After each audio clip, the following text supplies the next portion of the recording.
Everybody gonna scream and shout, feed every child of God. We'll do honey in the rock for all God's children. Honey in the rock, honey in the rock, honey in the rock for all God's children. Feed every child of God. Well, we can do it, yes we can. Feed every child of God. We'll do it here and over the day. Feed every child of God. We'll do honey in the rock for all God's children. Honey in the rock, honey in the rock, honey in the rock for all God's children. Feed every child of God. We'll do honey in the rock for all God's children. Honey in the rock, honey in the rock, honey in the rock for all God's children. Feed every child of God.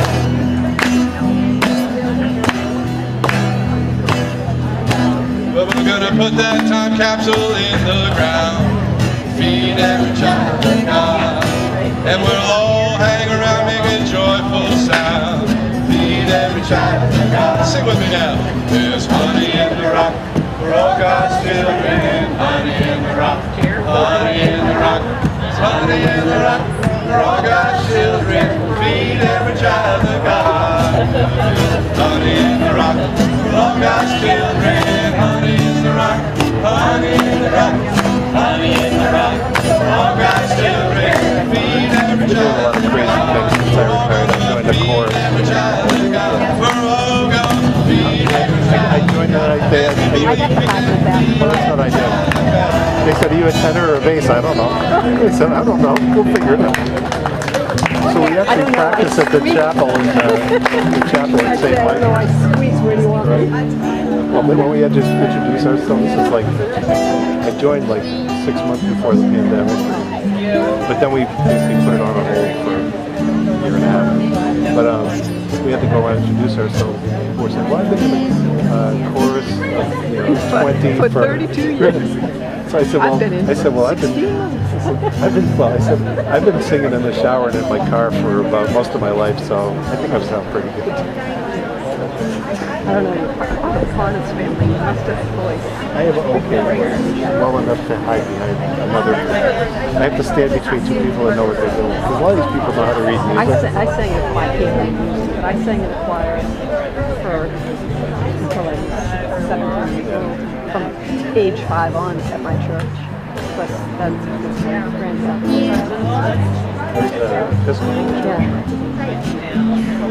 Yes. I can feel it coming.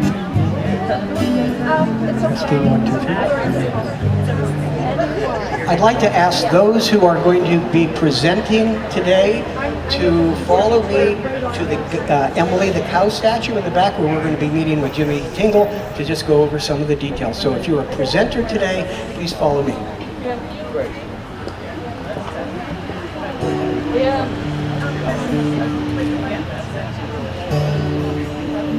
There's a river flowing in my soul. There's a river flowing in my soul. And it's telling to see my garden. me that I'm I should say our. There's a river. I've been cleaning up the garden that I inherited when I bought my house. The woman I bought the house from was horrified. She was really a Sing that 3 ardent times. gardener. One got so The third time, the third line is, and it's telling me that I'm somebody. hearing. So join us, please. There's a 40, there's one right here.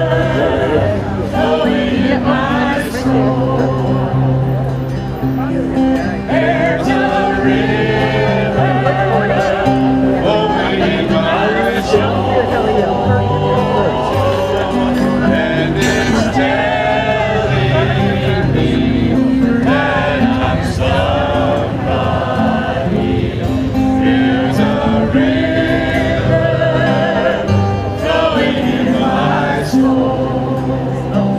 healing in my heart. There's a healing in my heart. There's a healing in my heart. And it's telling me that I'm somebody. There's a healing in my heart. Shows the hum along. There's a river flowing in my soul. Do that one. There's a river flowing in my soul. There's a river flowing in my soul. And it's telling me that I'm somebody. There's a river flowing in my soul. There's a river flowing in my soul. Yes, it flows.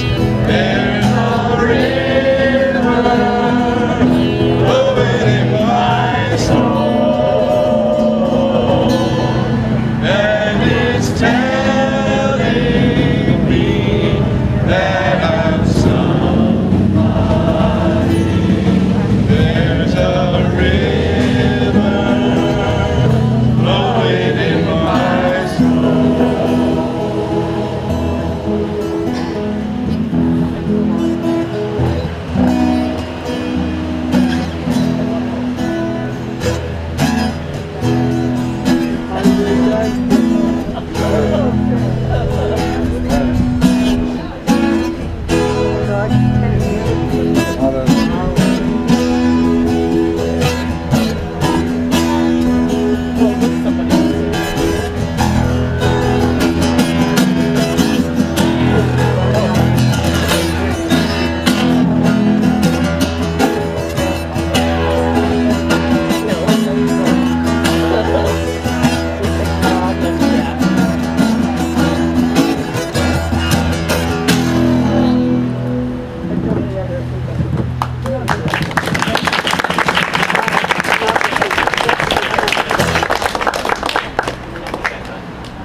Well, let's see who we have here. Nice group here. Nice. Looks familiar. We've only been singing together for about 30 years. Hello there. Another one. It's 10 for you. They've been singing it for years. Just keep walking in.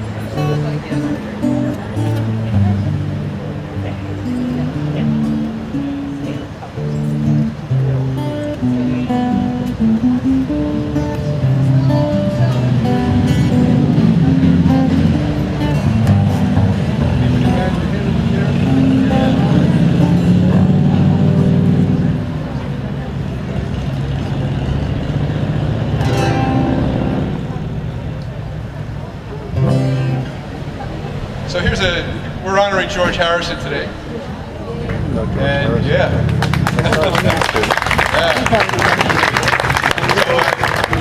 He formed a group called the Traveling Wilburys back in the 80s, I think, late 80s. And so this is one of the songs, Handled with Care. You can join us on the chorus. I'm so tired of, no, everybody. You see, when you can sing it, you can do it, but when you kind of use the other half of the brain to sing, It's a bit. a little sketchy. Everybody got somebody to lean on. Put your body next to mine and dream You on. can sing it. You can talk it. Let me sing it for you once. Everybody got somebody to lean on. Put your body next to mine and dream on.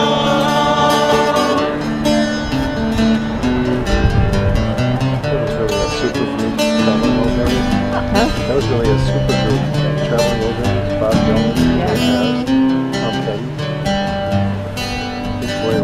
We've been beat up and battered around, been sent up and been shot down. You're the best thing I've ever found. Handle me with care. Reputation's changeable, situation's tolerable, but baby, you're adorable. Handle me with care. I'm so tired of being lonely. I still have some love to give. Won't you show me that you really care? Everybody got somebody to lean on. Put your body next to mine and dream on. I've been flubbed up and made a mess. I'll fix up myself, I guess. Oh, the sweet smell of success. Handle me with care. Come on. I'm so tired of being lonely. I still have some love to give. Won't you show me that you really care? Everybody, everybody, everybody to lean on. Put your body, body, and mind, dream. One more time, everybody got somebody to lean on. Put your body, come on over here, next to mine and dream on.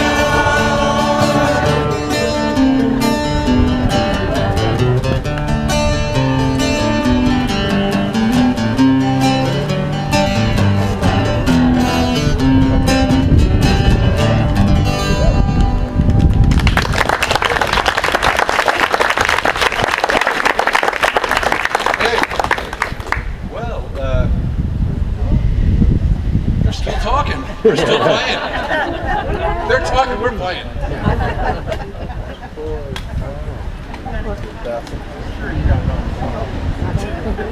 We have,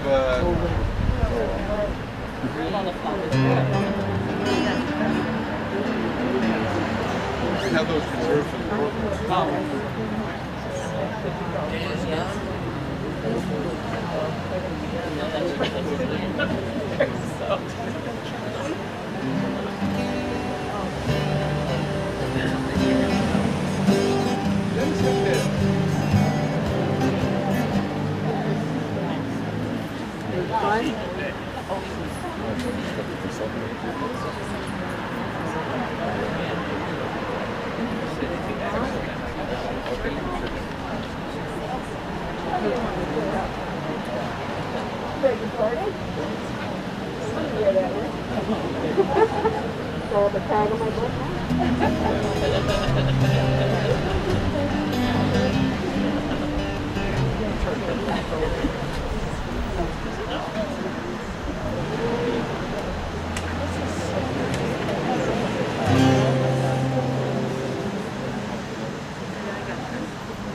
So we're going to do one more song, and then we're all going to move over to where the time capsule is going to be.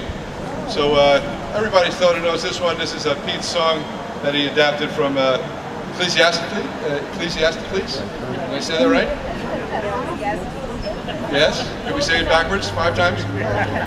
Turn, turn, turn. To everything, turn, turn, turn. There is a season. Turn, turn, turn. And a time for every purpose under heaven. Let's start with the chorus. Let's see what it sounds like. To everything, turn, turn, turn. There is a season, turn, turn, turn. And a time to every purpose under heaven. A time to build, a time to break down, a time to dance, a time to mourn, a time to cast away stones, a time to gather.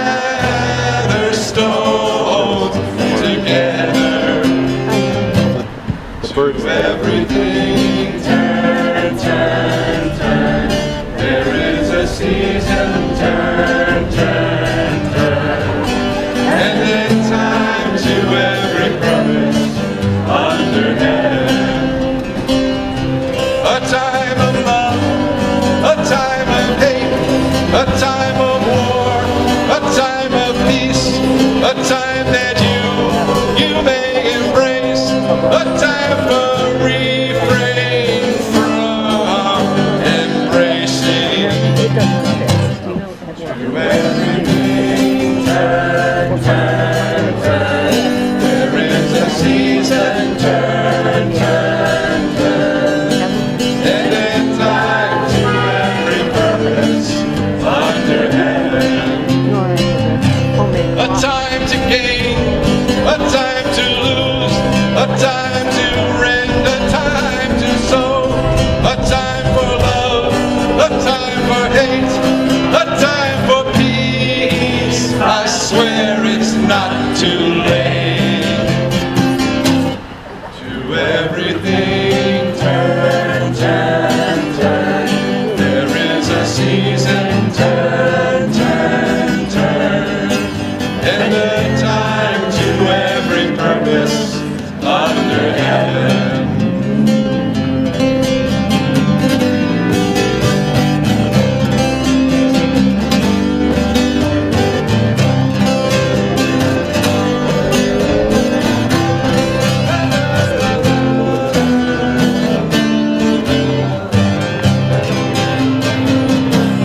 To everything turn, turn, turn. There is a season, turn, turn, turn. And a time to every purpose under heaven.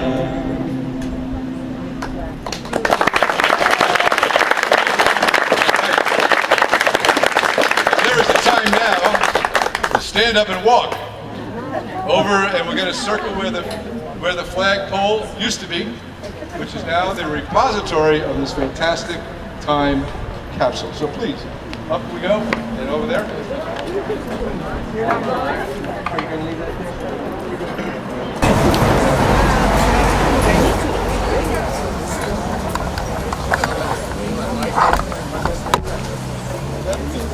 Check, check, check. Oh.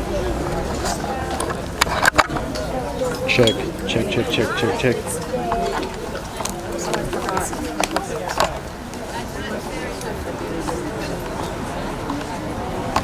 Hi, darling.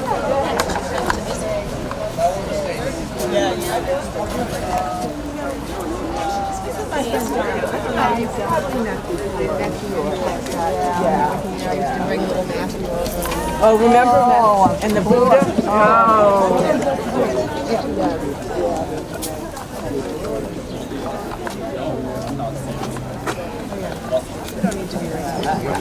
Here, I'm going to go to the other side. Oh, 70.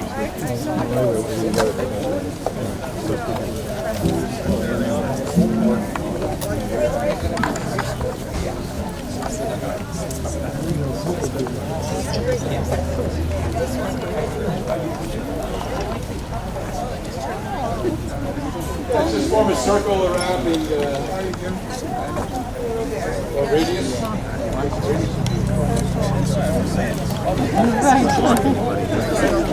But that's the truth. I'm not sure if that's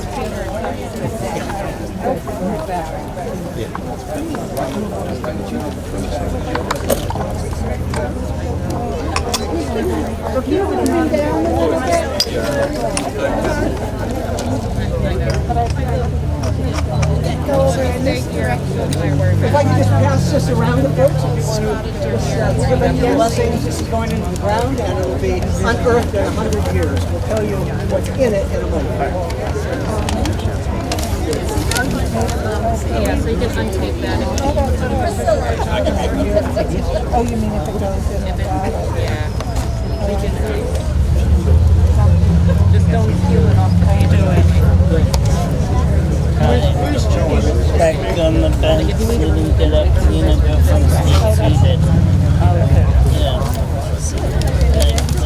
I don't see him anyways. They're probably seated. I thought they were just standing, but they're seated.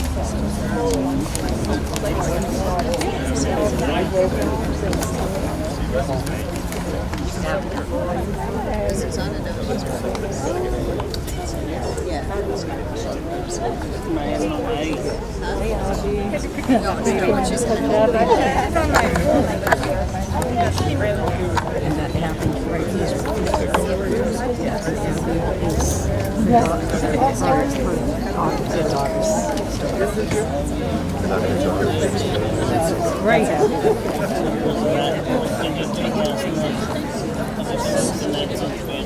did.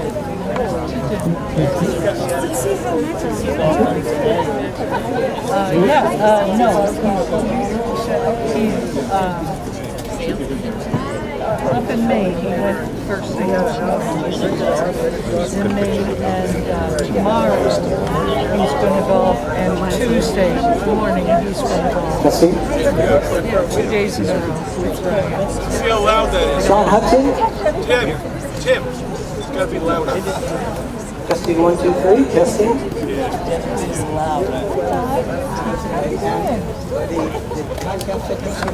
It's being passed around. Wherever that time capsule is needs to be brought forward. Who has it? It's back there. Great. Pass it around. There's a great story behind that. It's not your average, ordinary time capsule.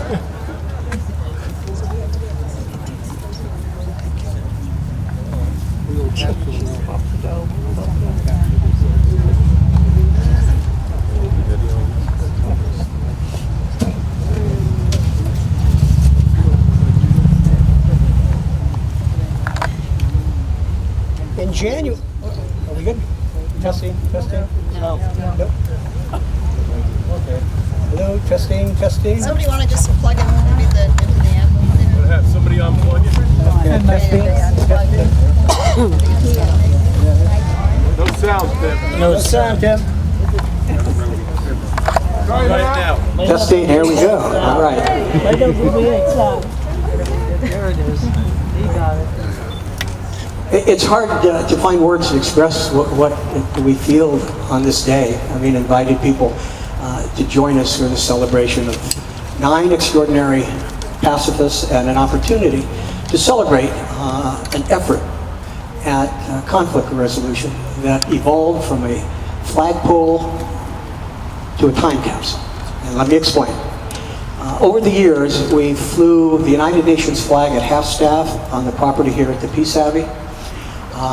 When the construction began for the residences, it had to be removed because it was where some of the buildings were going. I did not bring that flagpole over here at the time, and when I did, it didn't feel right for those who lived here for any number of reasons, which we respected.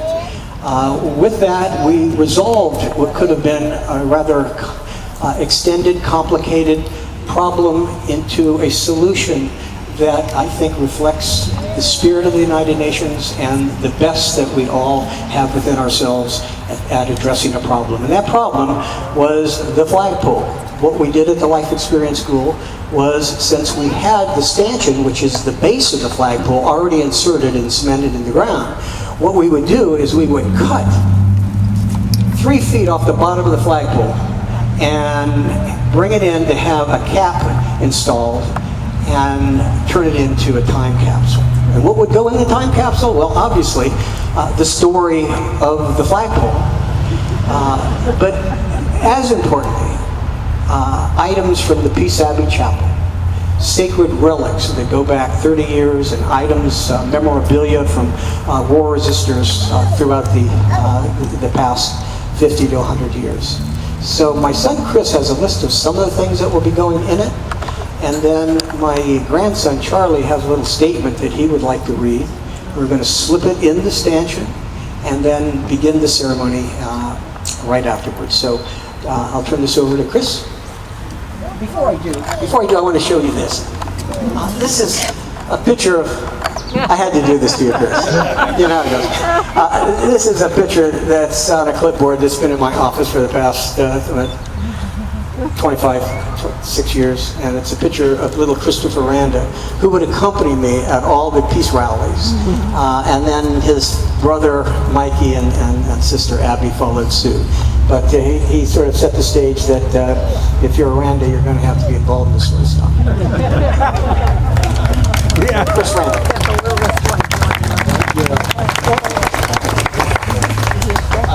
It's an honor to be here to take part in the placement of this World Peace Time Capsule in the ground for the next 100 years.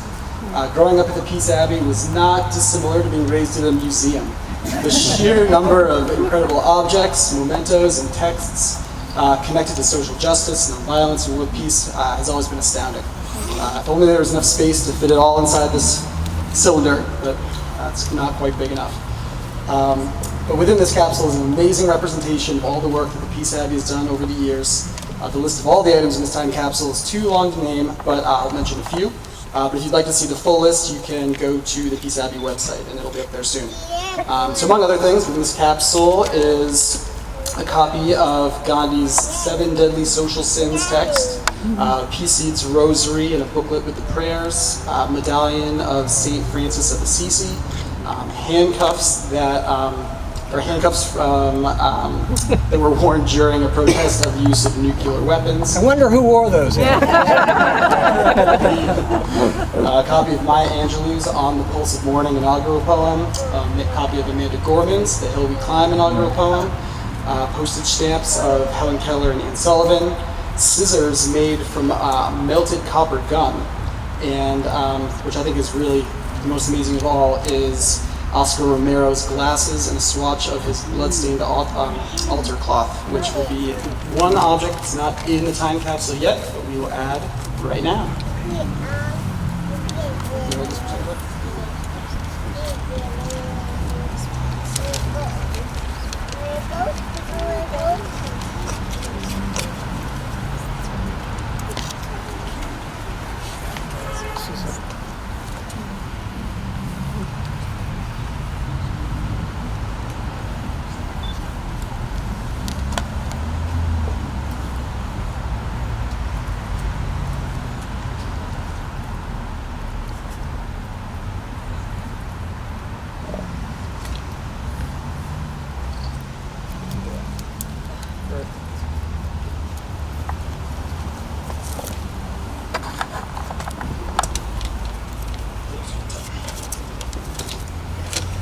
Here with a few additional words is my 9-year-old son, Charlie Randa, to tell us a little bit about the time capsule's opening 100 years from now.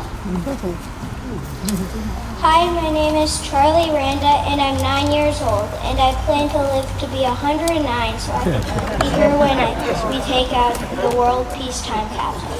I hope if I do that, I will do it by eating good food, drinking clean water, breathing good air, and thinking good thoughts. And maybe my sister Sadie and my cousin Colby will be with me. Good job.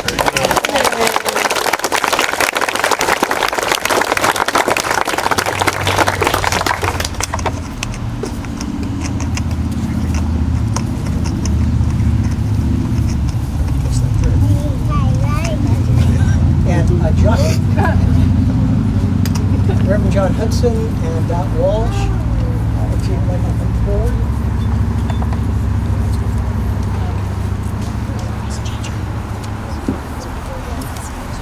Reverend Hudson said he felt honored to bless this time capsule, and Dot Walsh, I would like her to say a few words as well. I'm John Hudson. I'm the pastor of the Pilgrim Church, United Church of Christ, right down the road, and thank you, Lou, for asking me to participate in this blessing ceremony. As a resident of Sherborn for the past 14 years, I feel so blessed to have this site and space for peace and holiness in our town. I have to say it's very unusual. I've never experienced anything like it, and I love Sherborn, but to have it be in Sherborn is really interesting. So I would have my friends come and visit me, and then I'd bring them by here, and they'd say, I can't believe that's here. Well, it is here, and it's staying here, and it's beautiful. So I have two thoughts for this day. In my tradition, we honor the saints, those women and men who, because of their faith, are somehow able to be powerful vessels for God's love in the world. The saints who are role models, saints who are courageous, saints who inspire folks like us to live good lives and to work for the common good. So today I ask God's blessing on the memory and the legacy of the saints we honor this day. And I got to say, Lou, I did not plan for this, but what I'm going to say is Second, one of my favorite Christian saints is Archbishop Oscar Romero. And if you don't know, he was a brave soul who worked on behalf of the poor and for peace in war-torn El Salvador in the 1970s. And he was murdered for that work. He was actually shot in the middle of celebrating Mass. He was martyred by the powers that be in the government, and all for his peacemaking work and his work on behalf of the poor and for God. And this is what he said about peace, and it serves as well as anything for a final blessing this day. Peace is not the product of terror or fear. Peace is not the silence of cemeteries. Peace is not the silent result of violent repression. Peace is the generous, tranquil contribution of all to the good of all. Peace is dynamism, peace is generosity, it is right, and it is duty. So may God bless us in our world now and in the days ahead with peace, peace, peace. Let everybody say amen. Amen. You can hand that to Dot.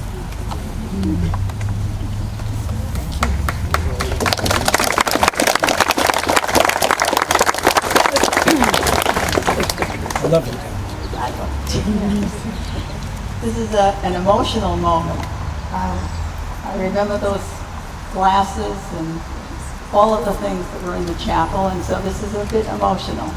But I wanted to read something from the Ute people who settled, indigenous people who settled in Colorado and New Mexico, and it's about the earth, since this is going into the earth. So this is for all of us who love the earth and honor the earth in all we try to do to keep it well and healthy. Earth teaches me stillness, as the grasses are still with light. Earth teaches me suffering, as old stones suffer with memory. Earth teaches me humility, as blossoms are humbled with beginning.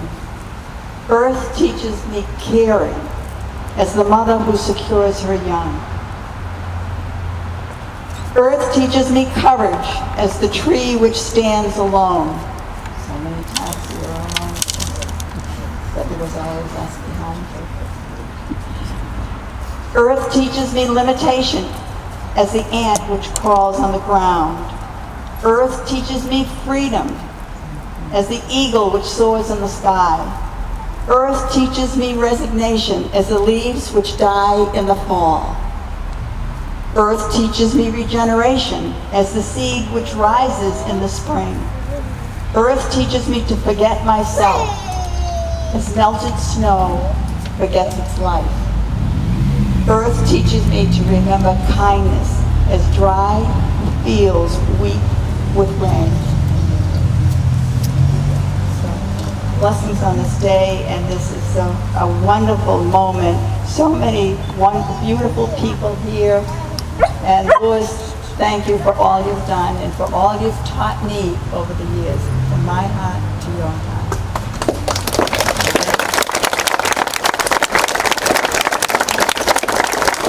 As we honor Oscar Romero, Father Oscar Romero, I would ask that we all bring to our mind our fathers, and to think for a moment of our fathers, as Kirsty places in the capsule a beautiful poem that she wrote for her father who passed away recently. And that'll be the last thing that'll go in. It'll go right on top of Father Romero's glasses. So would you place that inside there for us? Yes. You read the poem? Just fold it up, and we're going to just put it right on top. And when they open it, they're going to read about your dad and about Father Oscar Romero. And that will be such a beautiful gift. Stick that right in there like that. Is that okay? Yes. Okay.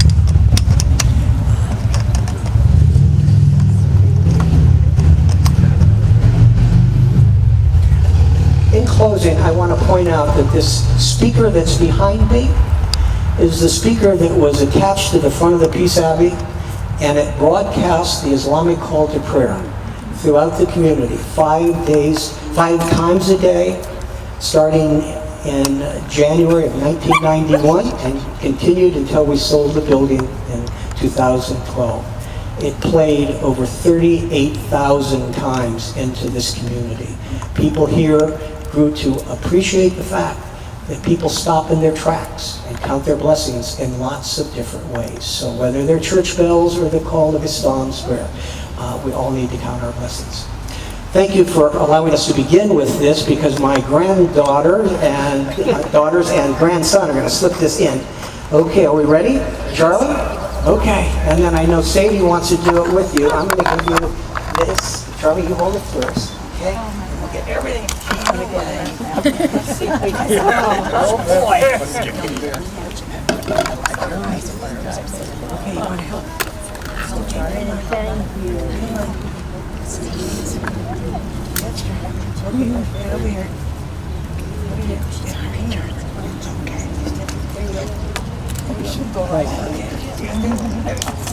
There we go. Good job. Okay, we'll head you over to the front of the Gandhi statue and begin the ceremony. Thank you for spending this time with us.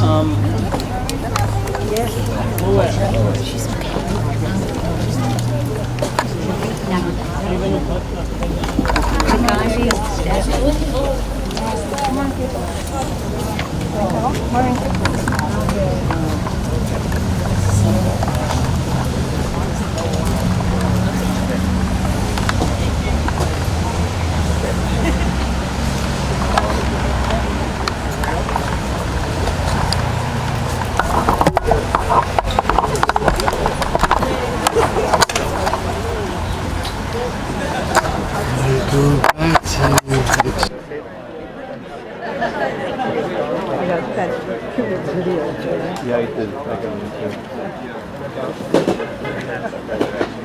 It looks like they're videoing. They're probably going to put it on the website. Yeah.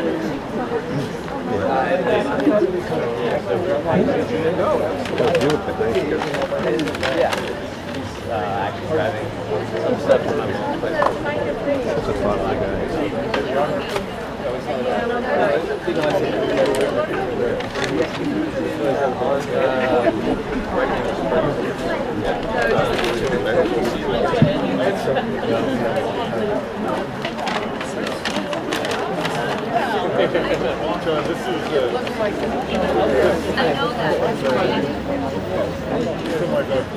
Okay. You're not bad, right? No, I think I did.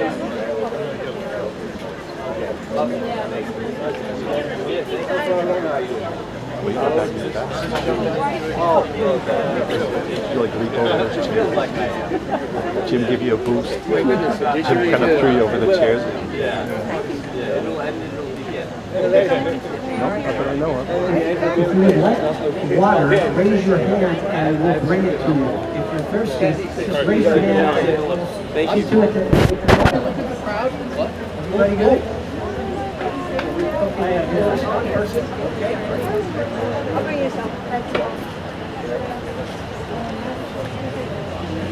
Once again, just raise your hand if you're thirsty and we'll bring you a glass of water.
Good. I'm Phil. Oh, okay. I have a face for the name. Except with a mask on. Yeah, except for the mask.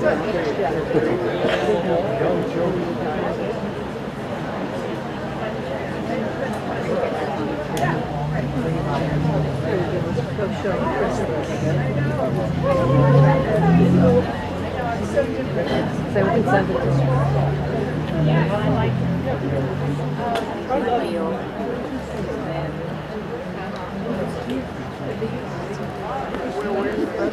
Wherever people would like to sit now, they're fine.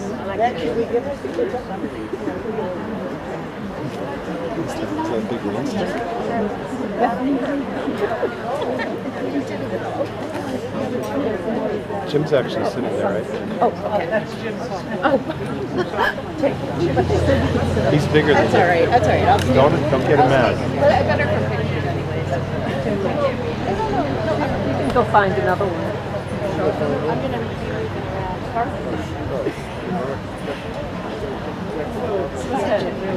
Over the past nearly 50 years, we're in our 49th year at the Life Experience School, we've been beginning our ceremonies with the turning of the rain stick.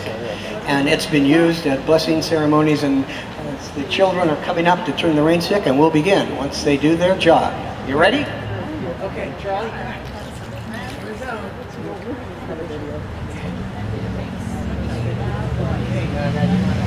Maybe from your end.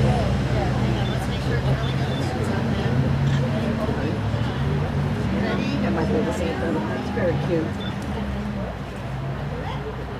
Okay.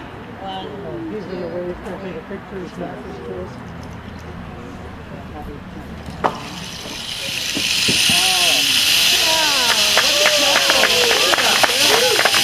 I forgot to push the button. Did you already check? No. I thought I did check. Sorry. Oh, yes, we did. We're ready to begin. Okay. It's my privilege to introduce Jimmy Tingle, the founder of Humor for Humanity, and the one person everyone in the peace movement turns to when they need an idea articulated, a mission supported. He's always there for us. He's traveled around the world doing the kind of work that the people here being honored on plaques have done. So Jimmy, I want you to come forward. I can't thank you enough. You're not getting out of this, I know you. But anyway, your work with Humor for Humanity is something you should all Google and learn more about and find ways to support his work. Thank you, Jim. Thank you, Louis.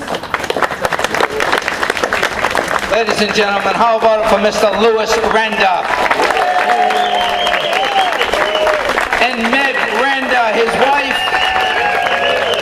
and Dot Walsh, ladies and gentlemen, and all of the awardees and attendees here this afternoon, ladies and gentlemen, affiliated with the Great Peace Abbey.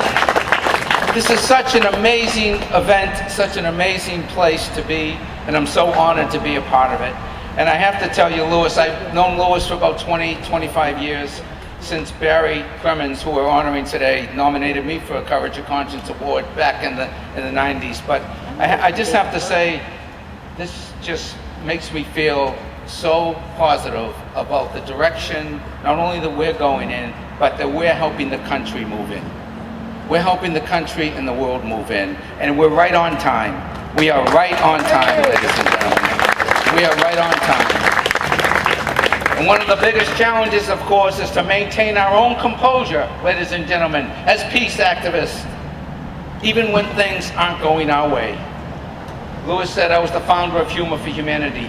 The biggest challenge of being the founder of an organization called Humor for Humanity is to maintain my humanity when things are not going my way. The blizzard of 2015. I come home from work, we had 9 feet of snow in Boston. I shoveled out this space, I came home from work, I saw a woman pulling into my space.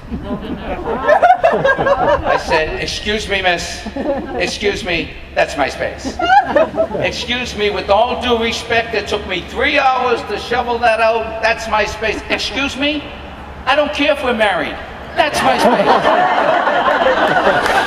That is my space. You get your own space, we'll discuss this at dinner.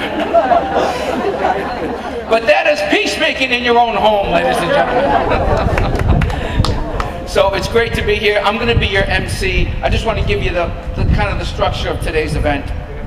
I'm going to MC, and we're going to have a series. All of the speakers are going to speak from this podium, and then when we reveal the plaques, they're going to go to the individual plaques, remove the cloth, and then read the words that are on the plaque. So the reason we chose this is so that everybody can see and everybody can hear, and when we do the individual plaques, the speakers will then proceed there. There will also be mic'd at those plaques, so everybody will be able to hear everybody's words regarding the plaques. So that's basically the ground rules, and we're going to have a lot of fun. Louise asked me maybe to even do some humor today, so I'll do my best. We'll keep things moving, and we're going to have a lot of fun. So I just want to thank you all so much for coming out this afternoon. Please, again, give yourselves a round of applause.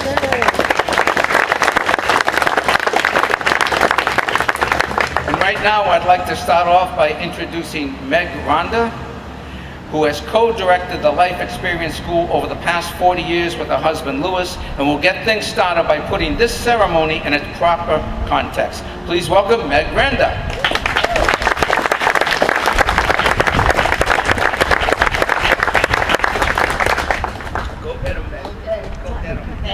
Thank you, Jimmy, and welcome. It's so wonderful to see so many amazing kindred spirits out there with us today, so thank you for coming. So the Pacifist Memorial has deep roots, which began in 1972, when the Life Experience School was founded by my husband, Louis Randa, as part of the alternative service for conscientious objectors to the Vietnam War. Louis started the school on a small farm about 2 miles through these woods, with 4 of his students, 2 from his classroom at the Martin Luther King School in Dorchester, and 2 from Kennedy Children's Hospital in Alston. 49 years later, one of these students is still at Louis's side, serving as a mentor and community activist. That individual is Cortland Woods. Cordy, would you please stand?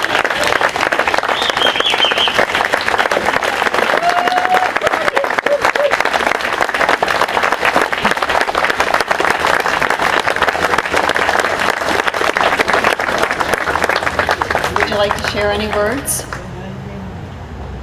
My name is Cordy Wood. And how has it been hanging out with this guy, Louis, for the past 49 years? Wonderful and great guy. He's a super guy. Okay. Great, Cordy is the only student that I've been arrested with three times. And I must say, being in the back of a squad car with Cordy trying to loosen our handcuffs is quite an experience, because there were years in which he would always carry a handcuff key in his back pocket, right? And then he managed to loosen his and pass them to me.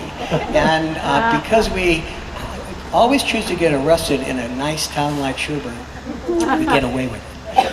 But don't tell anybody, because right now the police chief is here and he's about to retire. And I want to make sure he leaves knowing that everyone here at the Peace Abbey appreciates all the things that he did for us.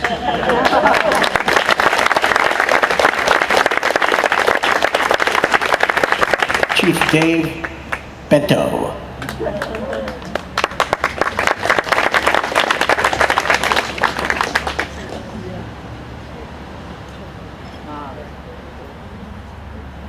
Thank you, Cordy.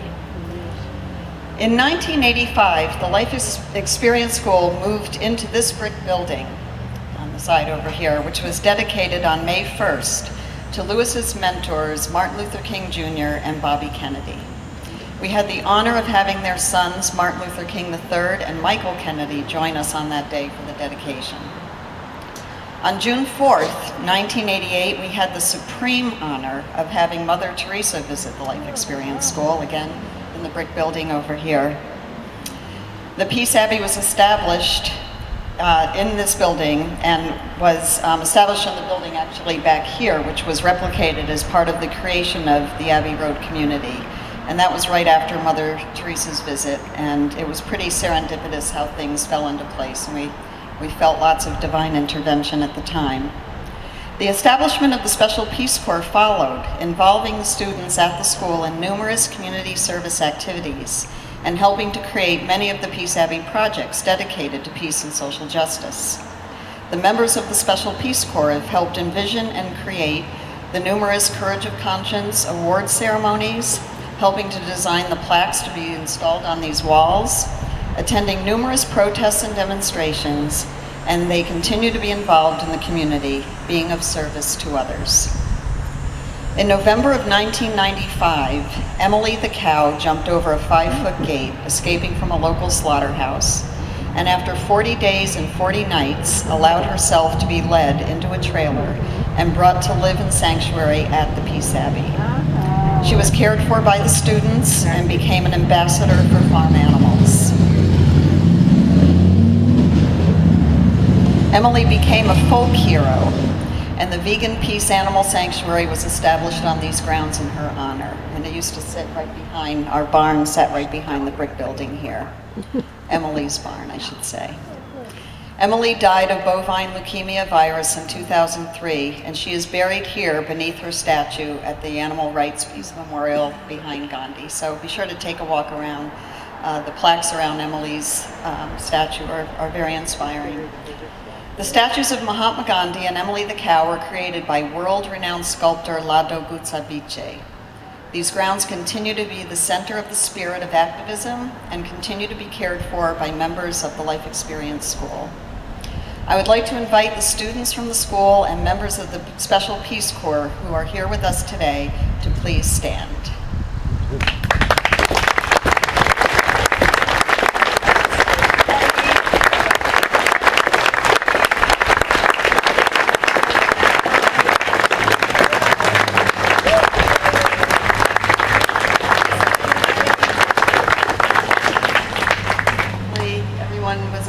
And Kirsty, I know she's here. There she is. Kirsty, there you are. All right. So wonderful. We wish everyone could be with us today, but we know everyone with the school and the Special Peace Corps are here with us in spirit. So I'd like to introduce Louise, who will be speaking next.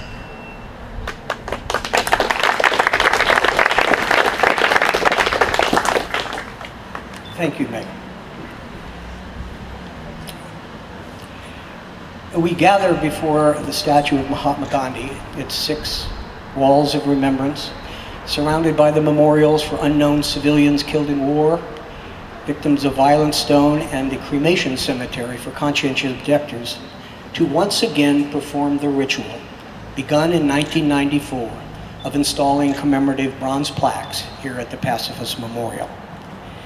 This place, I'm sure many of you would agree, is as much a state of mind as a physical location.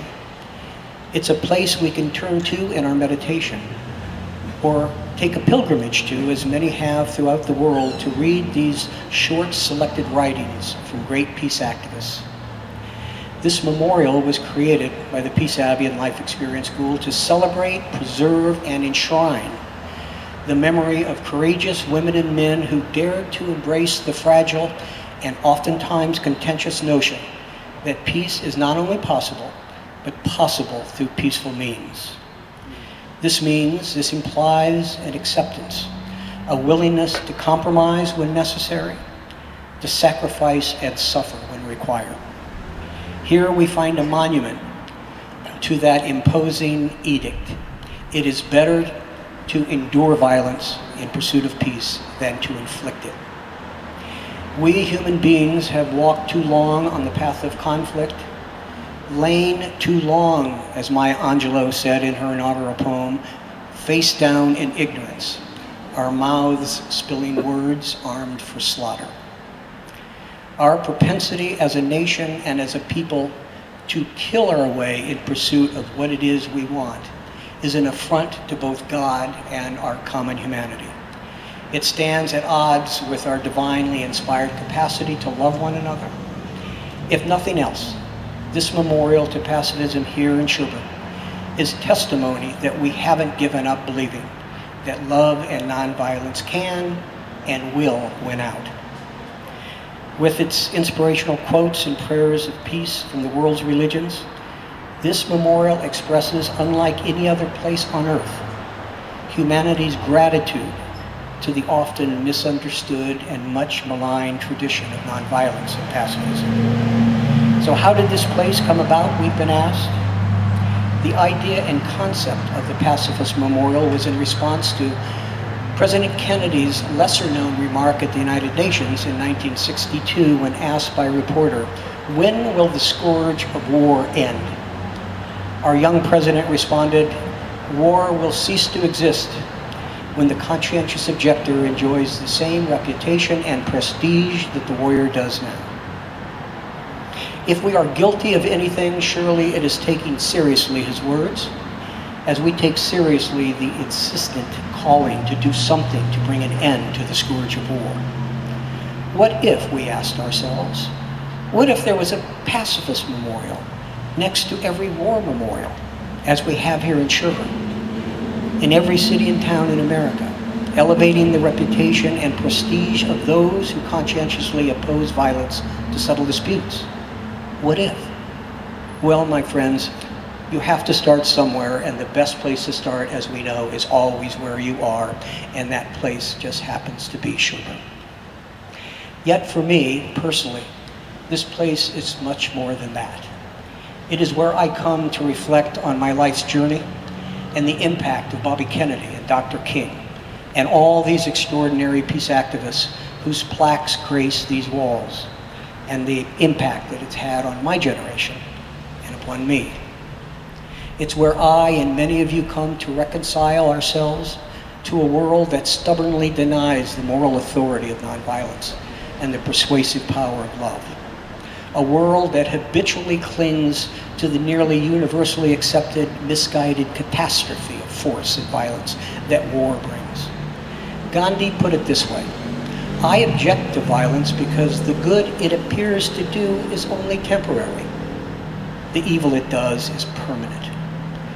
So we come to this place, those of us who wish to nurture our pacifist nature, like Vietnam veterans do as they return time and again to that long black marble wall that stretches out in tearful silence in our nation's capital that lists and honors fallen soldiers. Here too we honor those who have died, either through an assassin's bullet or a bulldozer in Gaza or natural causes. Those honored here sought to right wrongs the peaceful way, as they sought not to become the evil that they were resisting. And so we come to this place, in this little town of Sherborn, to try to make sense of it all, to rebuild, to reconcile, and to recover. I'd like to conclude my remarks with the words Amanda Gorman so eloquently spoke in her inaugural poem, The Hill We Climb. And I'd like to ask my grandson Charlie to join me, as part of our pandemic project was that he and I would memorize her poem. So if I could get Charlie up here, he's going to recite a portion of it.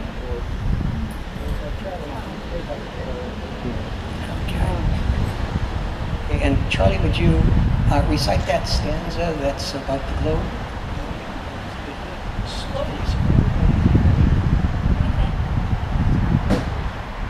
Let the globe, if nothing else, say this is true. Even as we grieved, we grew. Even as we hurt, we hoped. Even as we tired, we tried. Thank you, Charlie.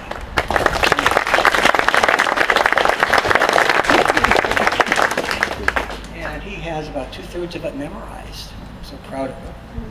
Awesome. And she concluded by saying, when day comes, we step out of the shade, aflame and unafraid.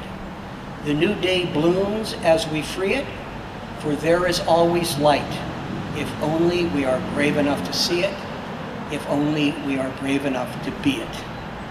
I'd like now to turn the ceremony over to Courage of Conscience Award recipient, Jimmy Tingle. I want to thank you all for coming. I hope that you will treasure this experience and hold it deep in your heart so you will never feel alone and unsupported in your daily peacemaking efforts. This place belongs to you.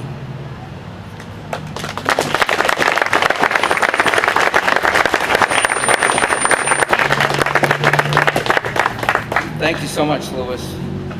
Beautiful and inspiring words as always. And it just reminds us, if you just read the plaques here, the diversity of occupations and people and genders and religions and how they contributed to peace. It just inspires us all we can do whatever we can do. Whatever we do it well in the name of helping others. It's pretty amazing. People say, well, what does Muhammad Ali, world champion boxer, have to do with Mother Teresa? A lot of people don't know this. Mother Teresa had a mean hook. And she could dance. Just like Muhammad Ali. And some of us do things through music, through literature, as elected officials, as member of the clergy, as official people and peacemakers. And other people do things through poetry, like this next gentleman. There are times when poetry and verse find a way to express the moment best. Life experienced school board member and retired philosophy professor, Dr. Stephen Schindler, has written something specifically for this occasion. It's called the Peace Abbey Peace Poem, and it's also available on YouTube under that title, the Peace Abbey Peace Poem. Please welcome Mr. Stephen Schindler.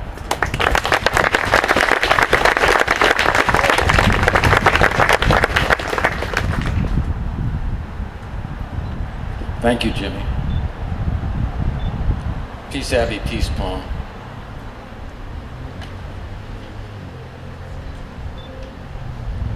Blessed are the peacemakers, for they are the world shakers, whose deeds, large and small, bring us closer to the brother-sisterhood of all.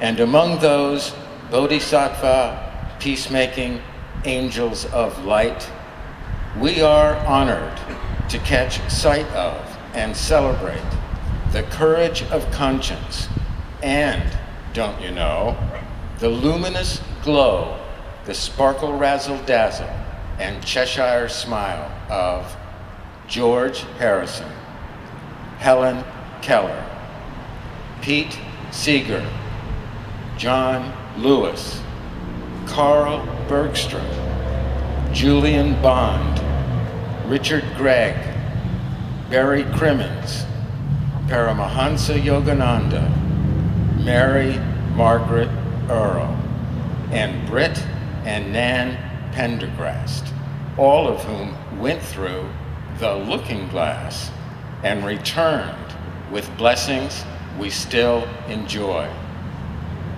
And because no one is ever truly alone, we also honor the World Peace Time Capsule and the global pandemic's touchstone.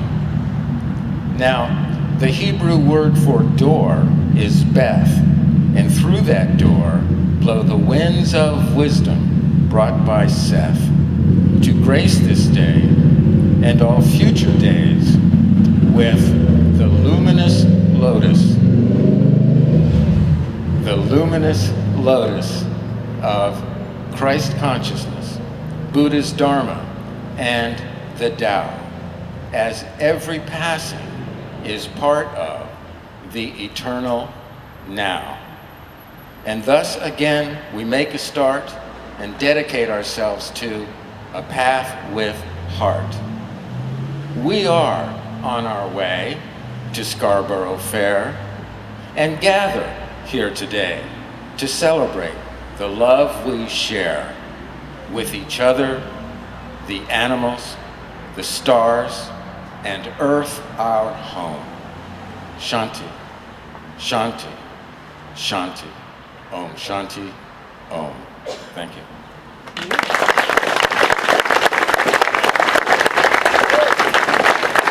Stephen Schindler, ladies and gentlemen. You can get that poem on YouTube. Peace Abbey Peace Poem. Great, right now we're going to do the 2021 Courage of Conscience Award presentation, and introducing right now, Abbey Randa will be introducing the 2021 Courage of Conscience Award recipient. Abbey Randa is no stranger to everything that goes on at the Peace Abbey. She will now introduce the 2021 International Courage of Conscience Award winner. Abbey.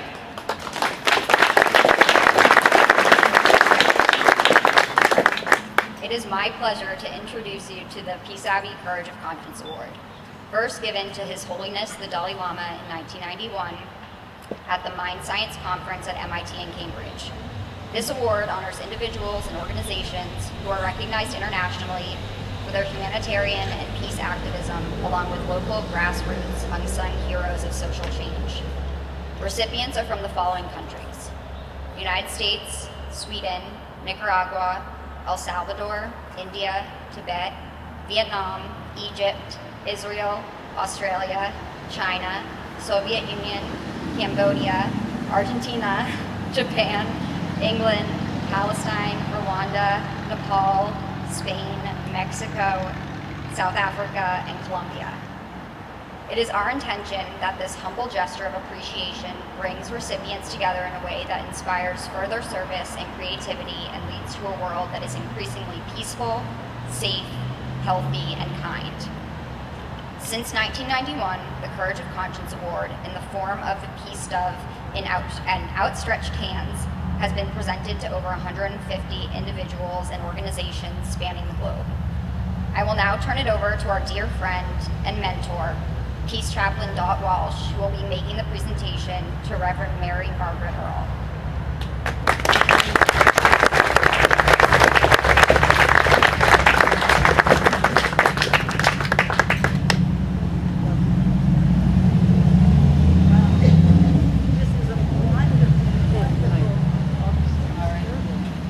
This is a wonderful, wonderful gathering, and I am so honored to be with Mary Margaret Earl today.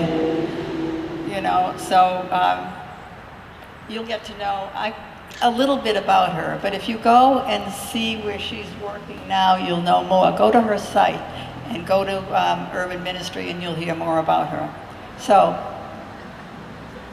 it's an honor to be here with you, Mary Margaret, and with all of these wonderful people, because of all the students that we had over the years, you were the one that touched my heart the most. Reverend Mary Margaret Earl was ordained in 2004 and continued her ministry at Macaulay House in Providence until she became the executive director and senior minister of the Unitarian Universalist Urban Ministry in Roxbury, Massachusetts. And that's where she is today, and you can go on that site and find out what she's doing. While studying at Boston University Theological School, Mary Margaret spent 1 year at the Peace Abbey fulfilling her field education requirement. She was aware of the Peace Abbey's mission to create program models reflecting the values and principles which bring about peace, social justice, human rights, and cruelty-free living. From her first interview, you, Mary Margaret, was clear that you had a desire for your year of internship to concentrate on compassionate living, extending this compassion to all sentient beings. She knew that the Peace Abbey provided a home for animals rescued from the slaughterhouse, which included cows, goats, pigs, turkeys, and at that time, rabbits. Mary Margaret's personally experienced and practiced example of ministry is exactly what ministry is, whether with the sick, the poor, the homeless, the alienated, and the animals. All are included. For it is not only with learning and words that ministry is defined, but also one's daily commitment to serving others as well as to serving God. As a vegan vegetarian, she understood the connection between the nourishment of body and the nourishment of soul, and the choices we have in deciding what and who will be affected by our choices. During the year, she went out to the wider community, speaking at churches about the issues she felt most compelling and most committed to, namely the inclusion of animals in the circle of nonviolence. She's not seeing them as less important or less valuable than humans. Mary Margaret's approach in speaking to others was always gentle and loving, never with judgment, and always with humility and kindness. I remember one special funeral service at the Peace Abbey, which was held for a rabbit named Patches, a rabbit we all loved. It was raining softly that day, and the small group of people, which included some of our students, staff, and a neighbor from across the way, gathered at Patches' burial site.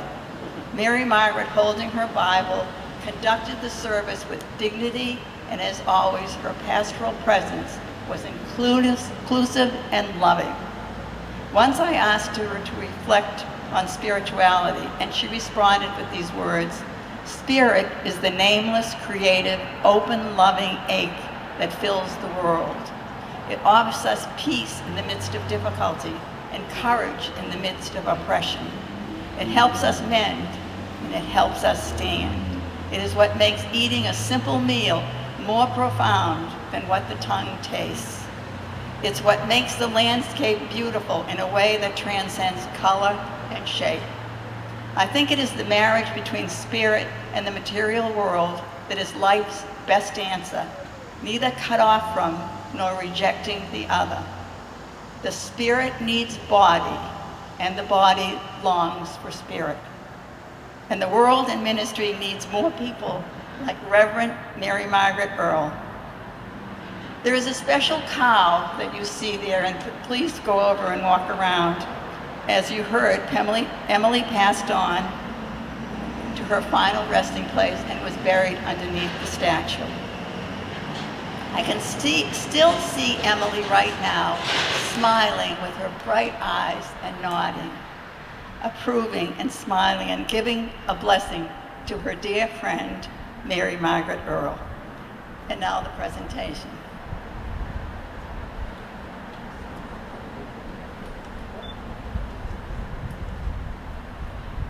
So beautiful.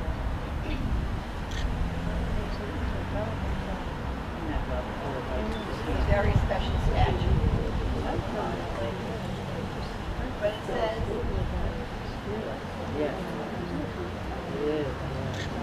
Peace Abbey Foundation,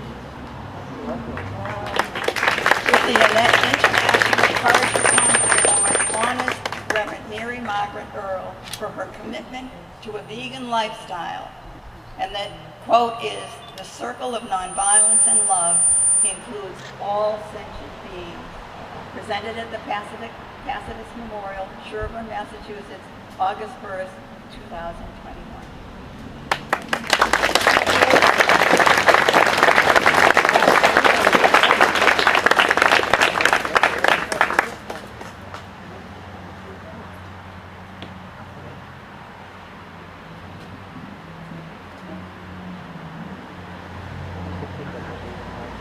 Thank you so much, Dad. Thank you.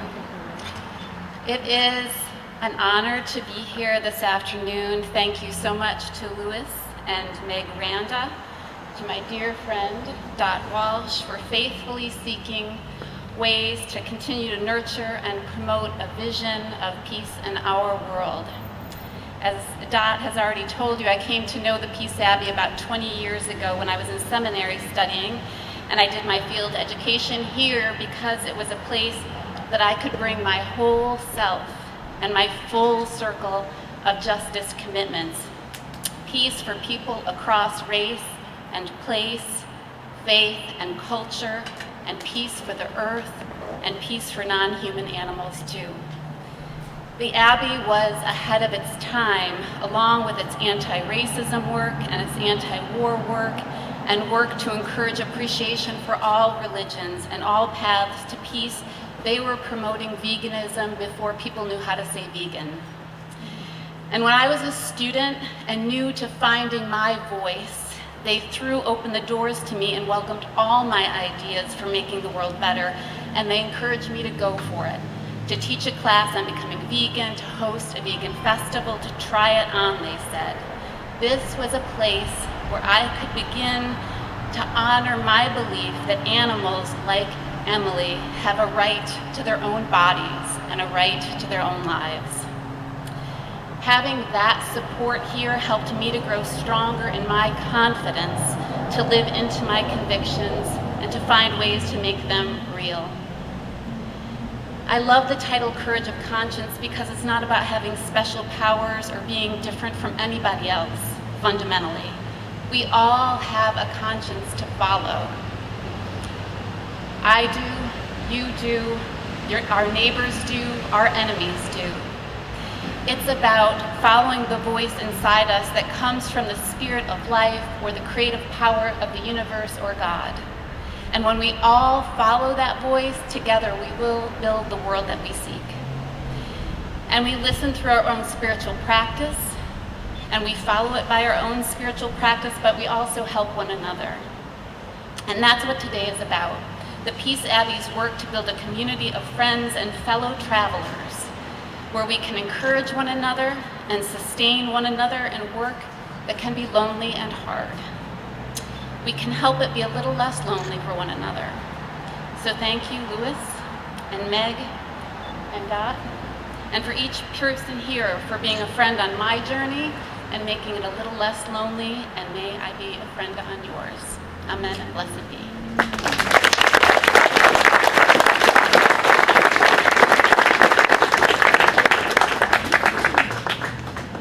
Ladies and gentlemen, Dot Walsh and Mary Margaret Earl, please. Let them know. Beautiful, beautiful words. Congratulations, Reverend Mary Margaret Earl. It's so wonderful to see women clergy taking the action that you're taking. I have to tell you, we can see as our society unfolds, there's still gender issues even in clergy. I mean, I'm Catholic, I go to Mass all the time. I'm actually turning into my Auntie Joan. And it occurred to me one day, a few years ago, I said, like, we're honoring, Mother Teresa was one of the Nobel Peace Prize winners, Courage of Conscience Award. I said, Mother Teresa, here's a woman who dedicated her entire life to serving God and other people. She won the Nobel Peace Prize. She won the Courage of Conscience Award here at the Peace Abbey, yet because of her gender, she could never, ever, ever become a Catholic priest. Yet, theoretically, I could. Now, I ask you, if you had to seek out spiritual guidance, who would you rather talk to? Mother Teresa or me? So I asked a priest friend of mine, Father Crowley, I said, Father Crowley, what's the story? Why can't women become priests? Well, because, Jim, when Christ picked his first priest, the 12 apostles, all of the apostles were male. Yeah, but Father, there were also Jewish fishermen. Well, Jim, that's another reason why fewer and fewer people are going into the priesthood. It's very difficult to find a Jewish fisherman who wants to become a Catholic priest.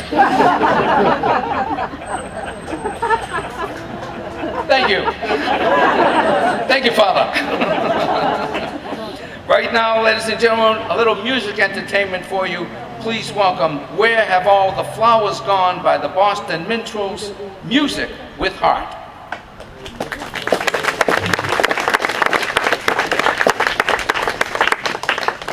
Thank you, Mr. Tingle.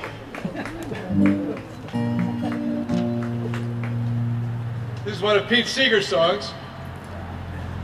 And Pete believed in that old Hopi Indian proverb that when you sing with 2 feet planted on Mother Earth. So I'm going to invite everybody to stand if you feel like standing. If you feel like you need to sit, please stay sit. But, stretch the bones, and we ask everybody to sing along with us.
young girls gone?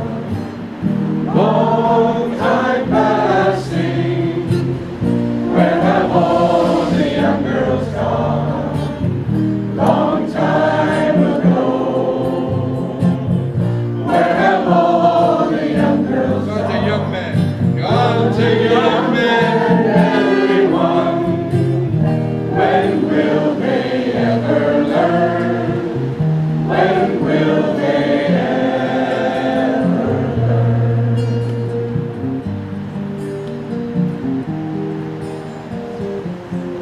Where have all the young men gone? Where have all the young men gone? Long time passing. Where have all the young men gone? Long time ago. Where have all the young men gone? Gone to soldiers, everyone. When will they ever learn? When will they ever learn?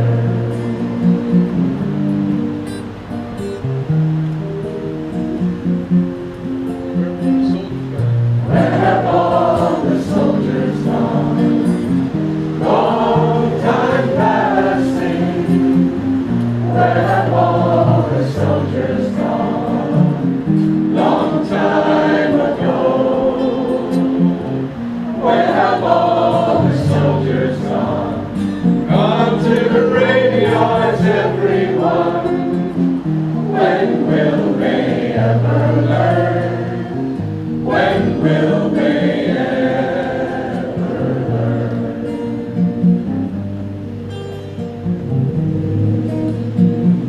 Where have all the graveyards? Where have all the graveyards gone? Long time passing.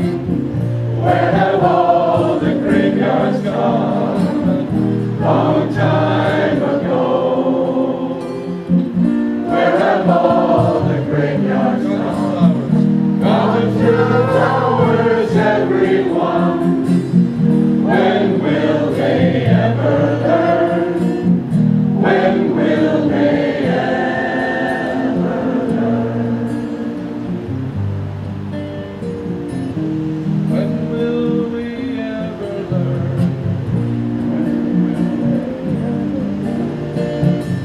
When will we ever learn?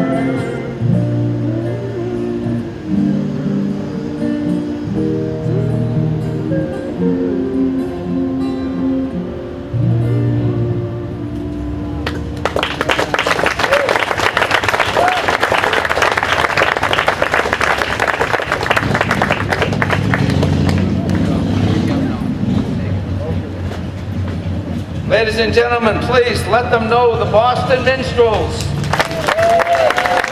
Music with heart. And they're going to come right back up, ladies and gentlemen. They've been so generous to this particular event. We're going to start the plaque dedications now. The plaque dedications, and the first recipient will be Pete Seeger.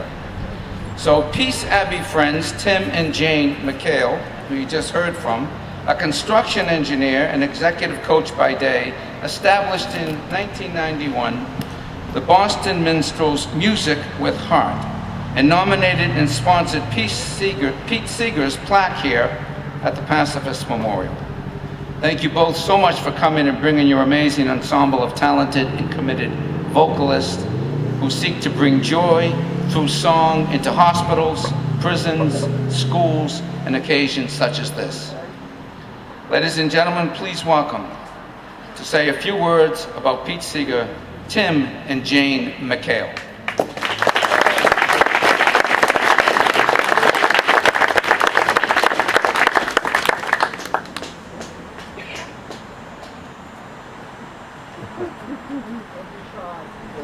Hi, everybody.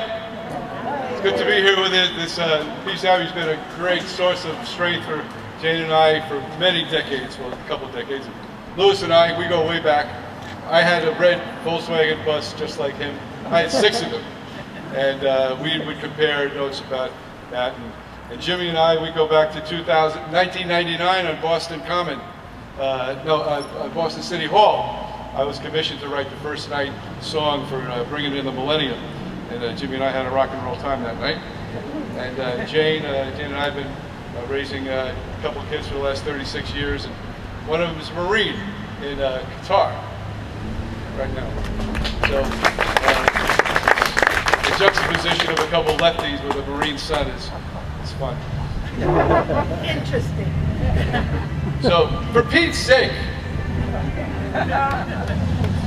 this is to tell you about a stellar individual, Pete Seeger. Pete lived into his 90s as a vibrant and compassionate soul who used music to enlighten, inspire, and motivate people into all modes of activism, justice, and peace. Pete believed in the innate qualities of humankind that we triumph over wars and inequality and intolerance through compassionate action. Pete had an uncanny ability to unify a room. He did this by leading song, creating awe and wonder, and giving new friends a sense of hope that the future is going to be okay. Ever optimistic, playful, and enthusiastic, Pete was a kid at heart. He could connect and teach a 4-year-old as well as a 94-year-old in minutes. He brought things to light in a non-judgmental way and walked the talk. He went to prison for it, in fact. Pete fought for freedom and justice, for the worker, for the environment, and to demilitarize the world. He spread his message at music festivals, worker protests, anti-war rallies, and shone a light on the ills of our day. And Pete's legacy lives on through the feelings we have for a man who made us reach for our higher selves. Many musicians and performers were mentored by Pete, and their music today resonates the possibility of a greater world. So thank you, Pete.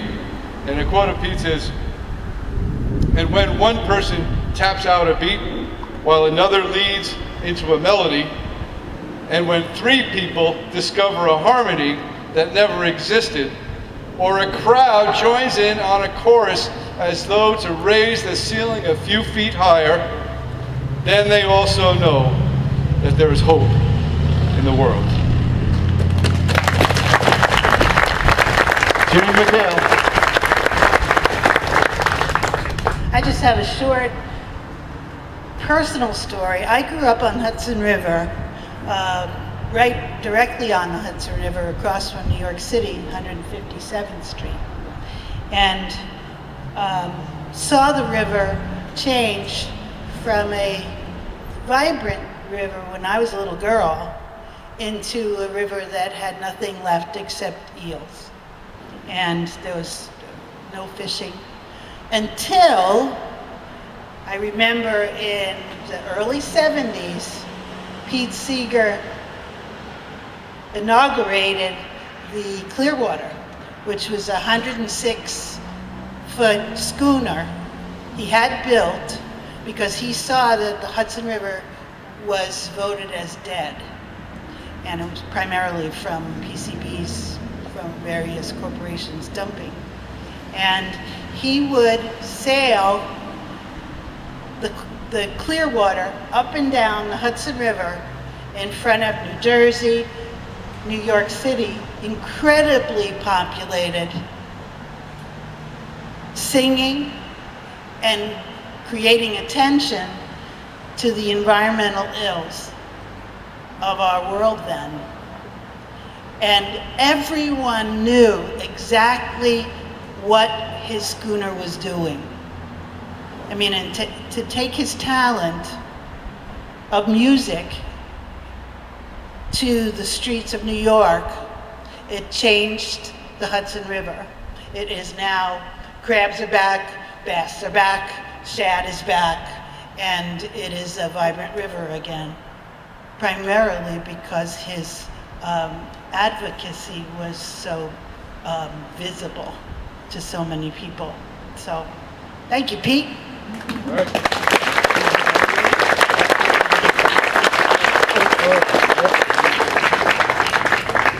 Okay, great. So at this point, we're going to unveil Pete's plaque. There's a mic already set up over there. Yeah. And if anybody would like to, at these portions when we go to the various plaques, if you'd like to come over, take a picture or whatever, feel free, but don't feel obligated. And you'll be able to hear their words as they read what is inscribed on the plaque. So, please welcome Tim and Jane McHale, reading the Pete's flag, unveiling Pete's Seeger.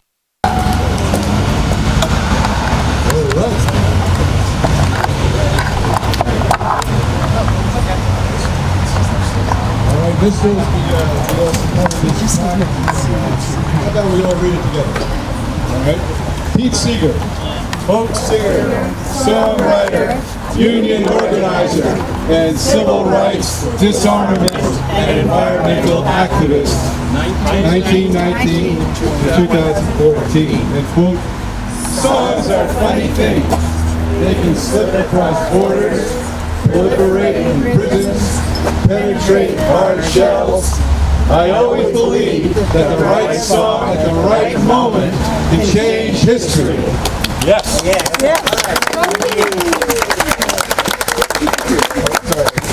Thank you. And we'll head back up, and Mikey Randall and Julia Alexander will be the next presenters. Okay.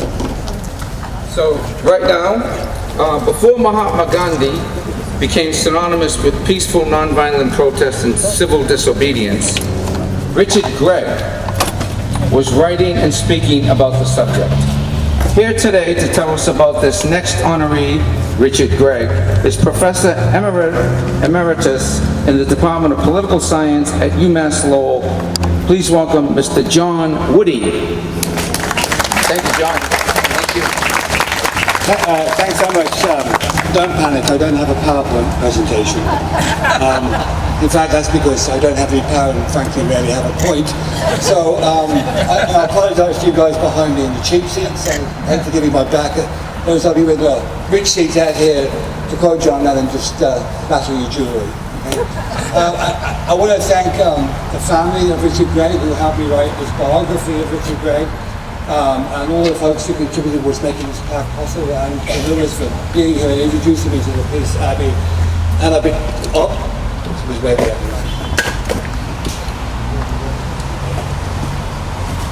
and I particularly want to thank my dear friend John Saltmarsh, who's sitting right here, who sent me on the journey discovering Richard Gregg. And on a slightly personal note, my father, who died when I was 15, was a pacifist, and he was imprisoned by the British government for a year in 1941. And this project of getting to know Richard Gregg has made me realize how important he was in my life. So this one's for Dad, too. So Richard Gregg, many of you may not know much about him. Gandhi, the exemplar of non-violent civil disobedience in the 20th century, once told a group of Indian leaders in 1941 that if you understood me as well as Richard Gregg does, I would die happy. Richard Gregg was Gandhi's confidant and friend for more than 20 years. He was an American activist and writer whose social philosophy and ideas would influence, among others, Reverend Dr. Martin Luther King, many other pacifists and activists throughout the 20th century. He was the son of a congregational minister born in Colorado Springs in 1885. And as a note, used to work with Nikola Tesla back in those days, which is kind of interesting. That was interesting to me.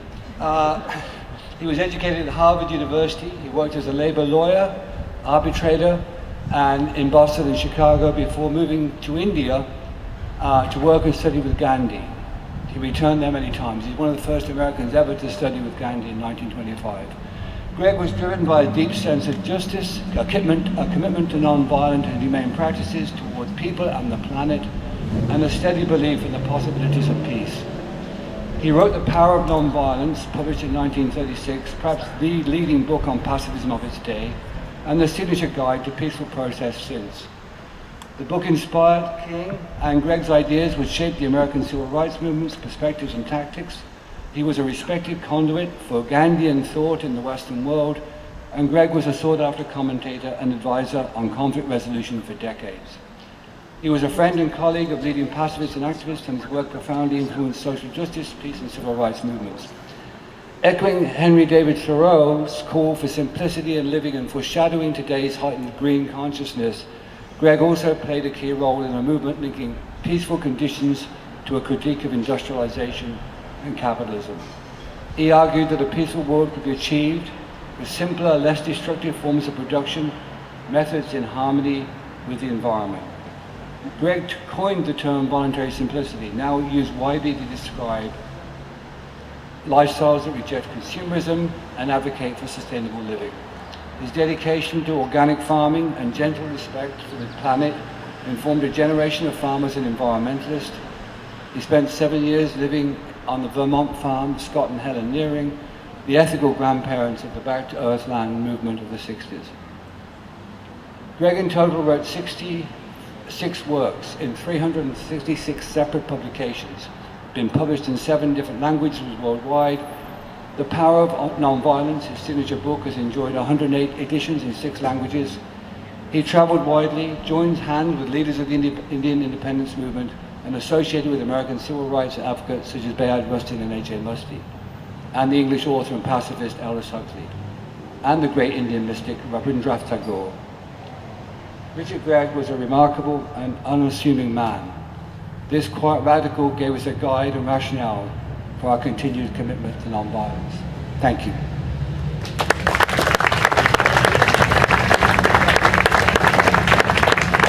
Thank you, Professor John Wooding. Ladies and gentlemen, he will be right over there unveiling the plaque to Richard Gregg. If anybody would like to join him, take a photo, see for yourself, and hopefully you'll be able to hear his words as well.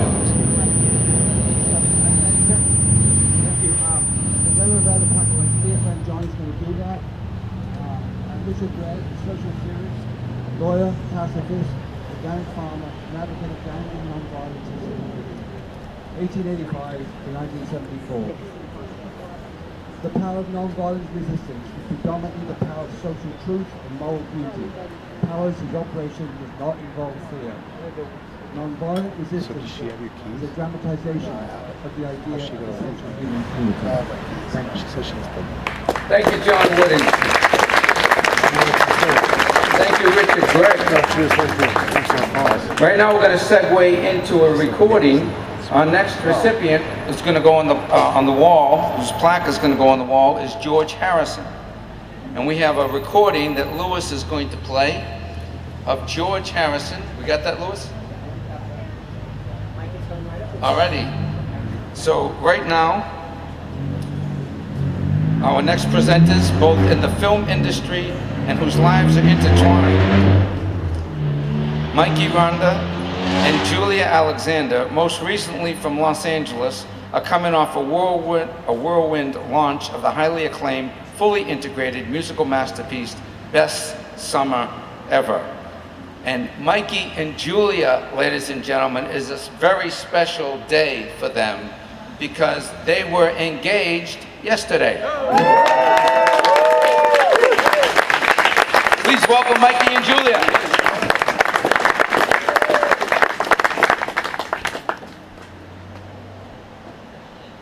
Enormous problems in the world. How did you happen to choose this one to do something about? Because I was asked by a friend if I'd help, that's all.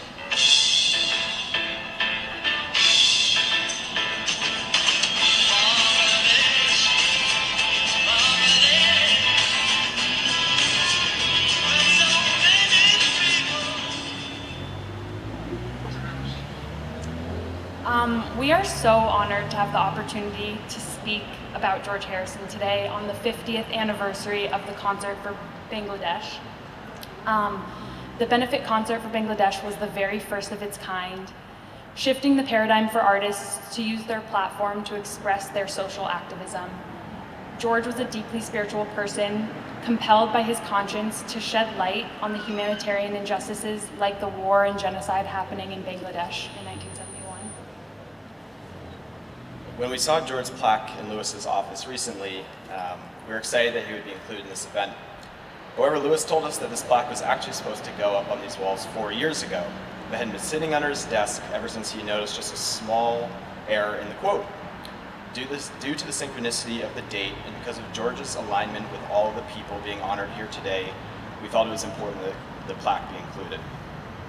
For those who know Louis, he's a very project-oriented person, so while the plaques you see here today are finite in their resting place on these walls, I like to think of the future recasting of George's plaque with the correct quote as less of an error and more of an opportunity for Louis to add another project to his never-ending to-do list.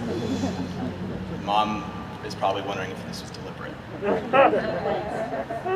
50 years ago today, George saw the power of music as a device to ignite empathy and inspire musicians and fans alike to speak out against humanitarian injustices and lend their voices in support of the voiceless.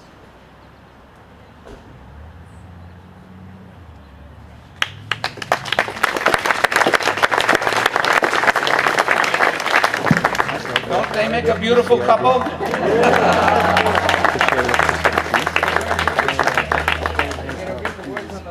On the plaque right there. Maybe she wasn't actually. They're going to be unveiling the plaque if anybody would like to see. Take a photo.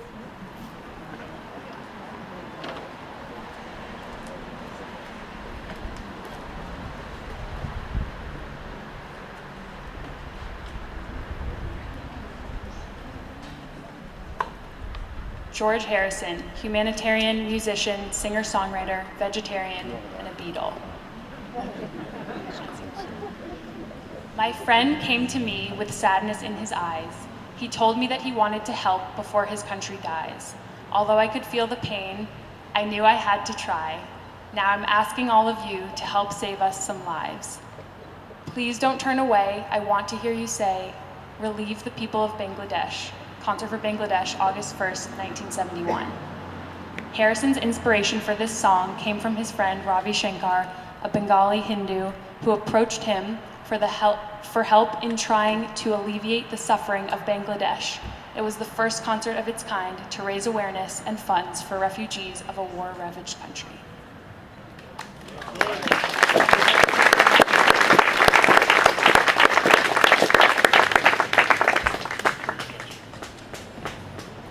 Thank you so very much. Ladies and gentlemen, please let them know the newlyweds, soon to be, newly engaged, and George Harrison.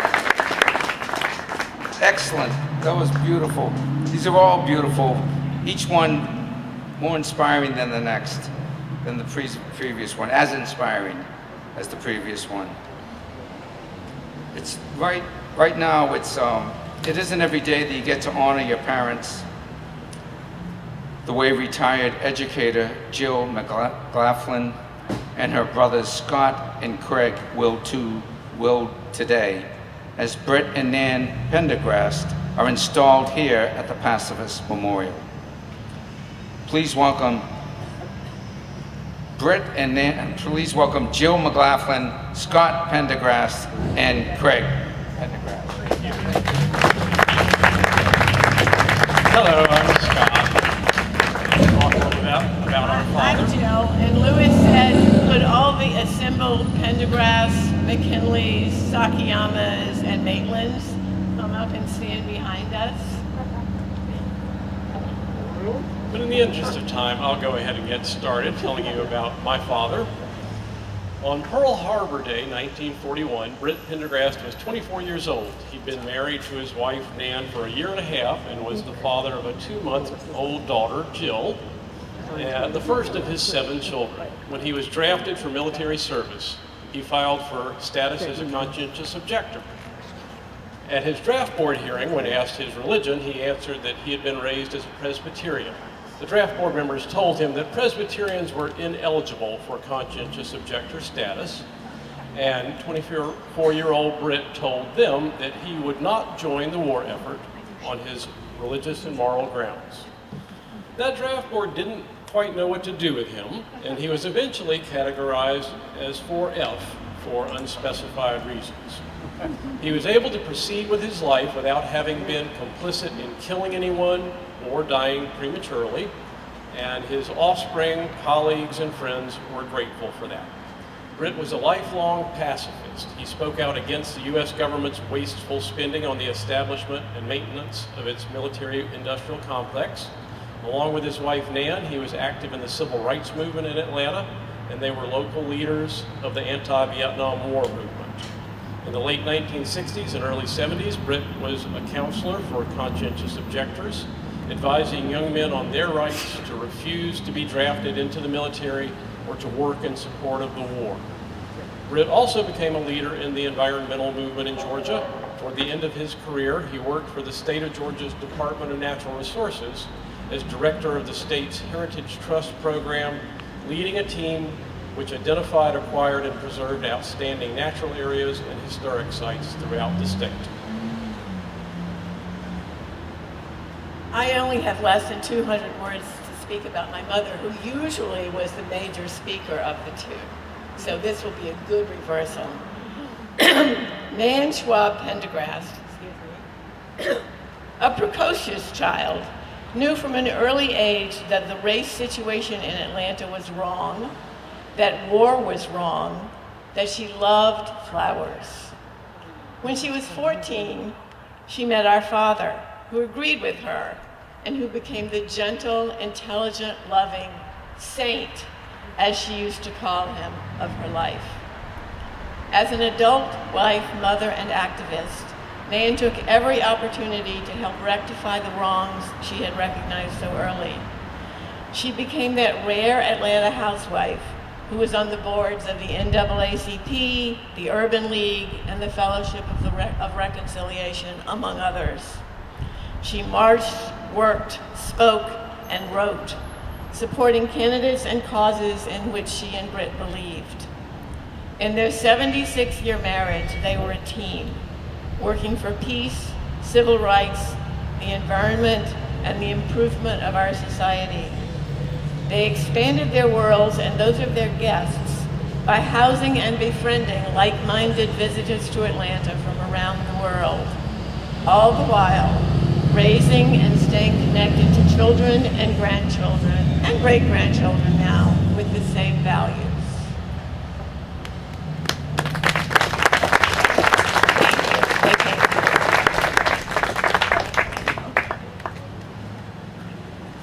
Even though they met at 14 and were married 76 years, they didn't actually get married then.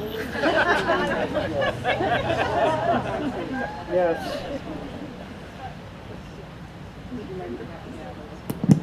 If you'd like to see the unveiling of the plaque, please join us right over here behind this wall.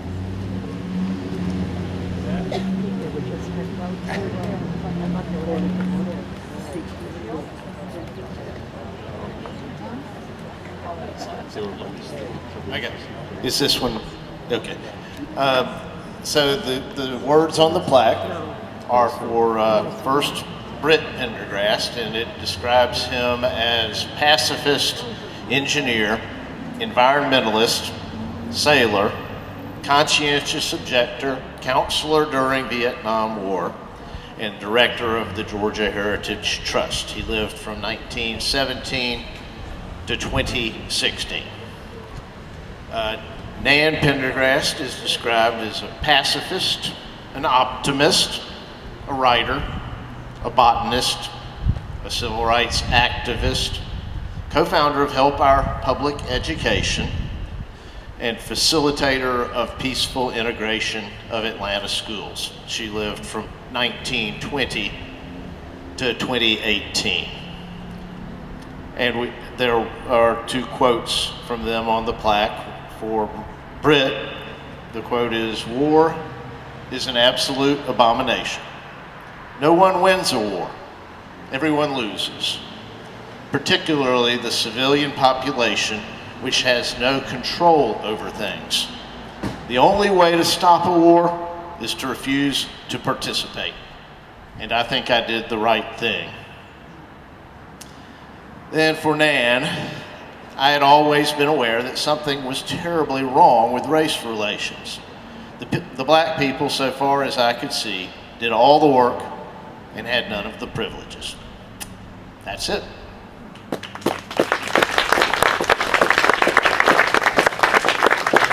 Thank you so much to the Pendergrass family. Ladies and gentlemen, please let them know. Thank you so much.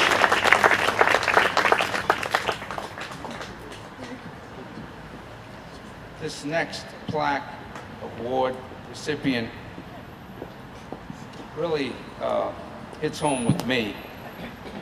In the 1990s, renowned historian and fellow Courage of Conscience Award recipient Howard Zinn nominated my good friend Barry Crimmins, who we honor today, for the Courage of Conscience Award for his activism on behalf of peace and social justice. Maya Angelou, like Barry, was also an abuse survivor, and the other award recipient at that day was Mahatma Gandhi. In 1999, Barry Crimmins actually nominated me for the Courage of Conscience Award. Now, I knew why Barry and Maya Angelou and Gandhi were nominated, but I wasn't exactly sure why I was in that company. I mean, I had been accomplished, although I did lose on Star Search. 1983, you might remember, I got 2.5 stars. I had known Barry since 1980 when he founded the Ding Ho Comedy Club in 1979. I was the daytime bartender and open mic performer, and Barry became sort of a big brother and mentor, not just to me, but to many of the comics who passed through that establishment in the early 1980s. Many have gone on to great success in radio, television, film, podcasts, and stand-up comedy. Last July, the city of Cambridge dedicated Barry Crimmins Square on the site of the old Ding Ho. The plaque reads, Barry Crimmins Square, site of the legendary Ding Ho Comedy Club, founded by renowned comedian, social satirist, and author Barry Crimmins. July 3rd, 1953, February 28th, 2018. Following the installation of the plaque, me and his wife and Barry's wife Helen, who is here today, and 28 comedians who also started at the Ding Ho got together and we produced the Ding Ho Comedy Club 40th reunion, a tribute to Barry Crimmins. We had 28 comedians from all over the country and all over 60 years old on Zoom. It took about 3 hours just to get 28 60 to 70-year-old comedians to log in. But we did it, and the humor and the accolades for Barry from his peers in comedy, who he helped get started, are too many to mention here today. Needless to say, there was love, affection, respect, and admiration for the man who gave so much of himself, initially to the world of Boston comedy, but ultimately to the world, that others may thrive. Be they comics starting out with a dream to become a performer, or children in harm's way from war, poverty, racism, or abuse, Barry, as an abuse survivor himself, was their champion. I was with him when he advocated for Martin Luther King Day holiday in New Hampshire in the mid-1980s, and was privileged to be with him in the jungles of Nicaragua, in a war hospital, addressing amputees in the late 1980s.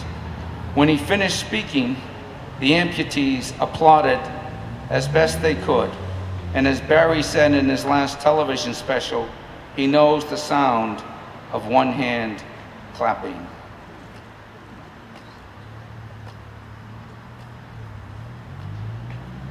On stage, he was selfless, and off stage, he was selfless, and on stage, he was fearless.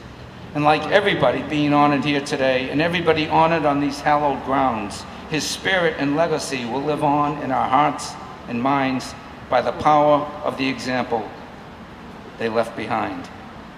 Please welcome the woman who made Barry the happiest he ever was in the 40 years I know him, photographer and widow of our dear friend Barry Crimmins, Helen Crimmins.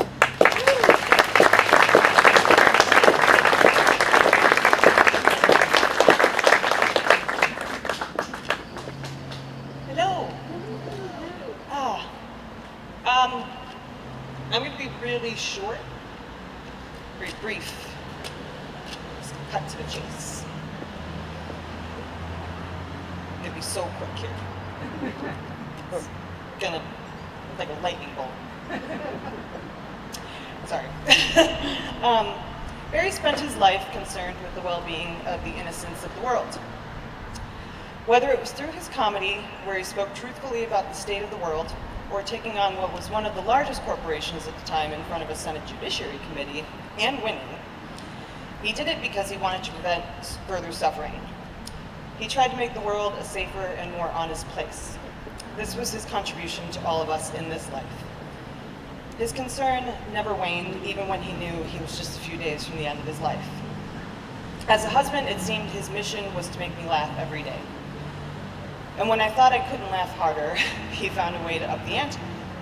And he was relentless. Anybody who knew him personally knows exactly what I'm talking about. If he had you laughing, you were in for it. Despite everything he saw and experienced, Barry loved to laugh. He walked around our home singing made-up songs that were absolutely ridiculous, though always well-written. And it was never just one lyric here and there, it would be a full song. What does Barry's goofiness have to do with the Peace Abbey dedication? Everything. If more humans could do something meaningful for the world while pursuing laughter and joy, there would be a lot less heartbreak and sorrow. We might not achieve perfection, but we would certainly have a lot more fun trying to get there. And this is a wonderful honor for Barry and for the little family that we built. And thank you, Louise. I don't know where you are, I'm so nervous. For recognizing all that Barry did and for giving him this gift. And thank you to Jimmy for being such a wonderful friend to Barry for so many years and for continuing to hold him dear. Thank you.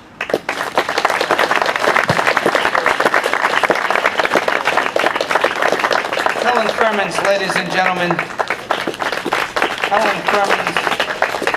We're going to be unveiling the plaque right over here, if anybody would like to join us and take a few photos. And Helen will be reciting what is on the plaque. Barry Crimmins, stand-up comedian, political satirist, child rights and social justice activist, correspondent, writer, and comedy club owner, 1953 to 2018.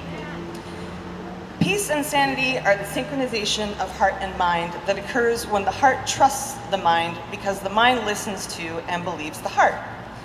Babies are born with hearts full of love, trust, joy, and kindness. But the way this world of bullies mistreats children, it is no surprise that so many of them grow up to go to awful places like prison and war. Yet we can change this if only we have the courage to listen to rather than dictate to children. They have, after all, been with God much more recently than adults. Thank you. Beautiful.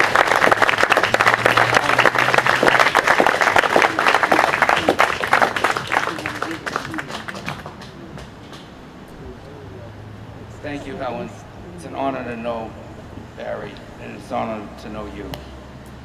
And we met through Louis, and that's just one more example of the Peace Abbeys bringing people together in an effort to make this world we all share a better place, a more loving place, a more compassionate place.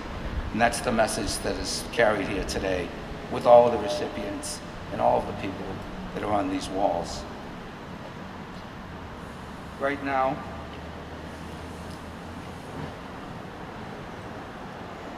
before the word, let alone the ancient practice of yoga, was spoken in the West, Paramahasa Yogananda set off on an epic journey from India to the United States to bless humanity in the world with yoga.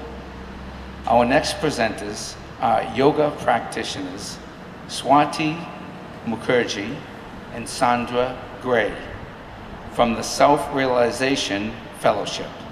Please welcome Swati Mukherjee and Sandra Gray.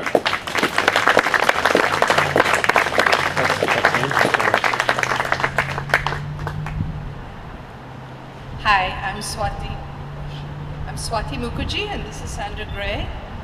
And we want to say that it's such an honor for us to be here today, to pay homage to the spiritual and humanitarian work of all these great souls. And we thank you so much for inviting us. Paramahansa Yogananda's maiden trip to the United States brought him right here to Boston to speak as a delegate to an international congress of religious liberals in 1920. That was the same year in which he founded his society, Self-Realization Fellowship. His lifelong effort to bring peace into the world centered on teaching people how to first find inner peace. His best-selling classic, Autobiography of a Yogi, has had a profound influence on the lives of millions around the globe, from the famous, such as the Nobel laureate Thomas Mann, the Beatle George Harrison, the Apple founder Steve Jobs, to the unknown individual working in humble obscurity. At the core of his teachings are techniques of meditation that can bring an indescribable inner peace to those who practice them. He frequently said that we cannot find peace in the world until we each find peace within. That through the practice of meditation, we may realize our true nature as souls. Paramahansaji's love was universal, embracing all. He taught that as souls, despite superficial differences of nationality, race, creed, or color, we are equal and all part of the one large united world of nations, one world family. So I conclude by reading his words. He said, "If you contact God within yourself, you will know that He is in everyone, that He has become the children of all races. Then you cannot be an enemy to anyone. If the whole world could love with that universal love, there would be no need for men to arm themselves against one another. By our own Christ-like example, we must bring unity among all religions, all nations, all races." Paramahansa Yogananda. And now Sandy. Thank you, Swati.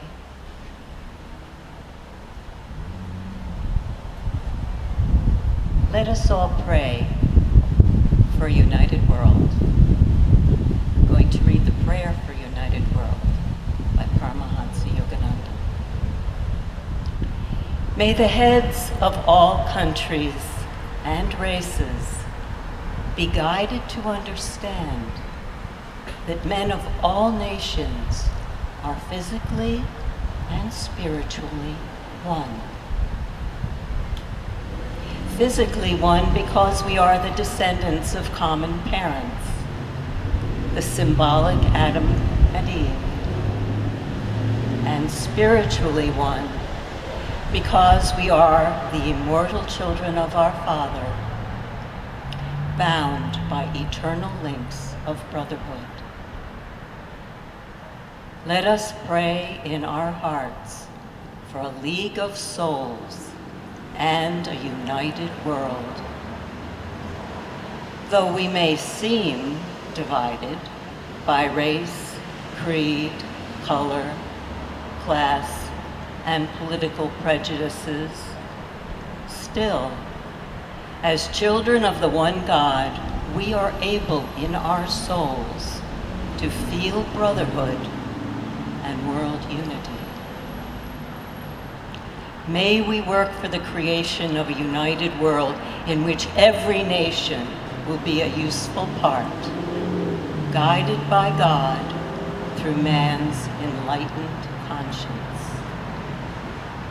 In our hearts, we can all learn to be free from hate and selfishness. Let us pray for harmony among the nations, that they march hand in hand through the gate of a fair, new civilization. Om, peace. Amen.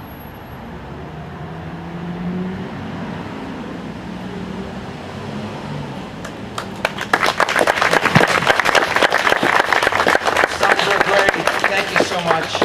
Swati Mukherjee, thank you so much. Please join us, ladies and gentlemen, if you like, over here at the unveiling of the plaque.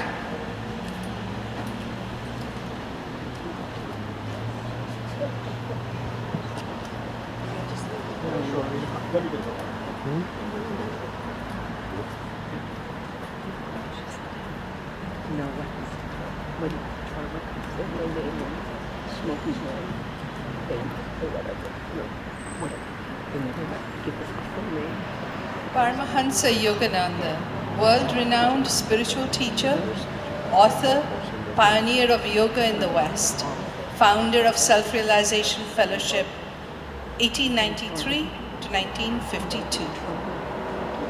So he said, banish the delusion of nationality, caste, creed, and color. You belong to a living family of all God's creatures. Close your eyes.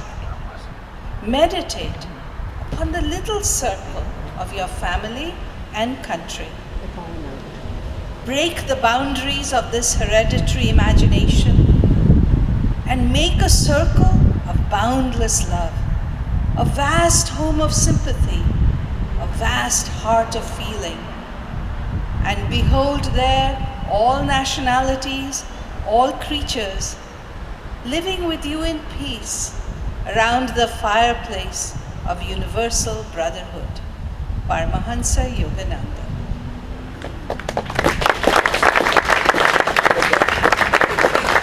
Thank you so much. Beautiful job. Beautiful job. I'm so glad I was able to get through that pronunciation. Not bad, right? Thank you. I just wanted to present a little gift to Louis and to Mo. Sure. This is just a humble gift that we offer from the Boston Center to thank you so much for your work. It's tremendous. We're so honored to be a part of this and for honoring our teacher.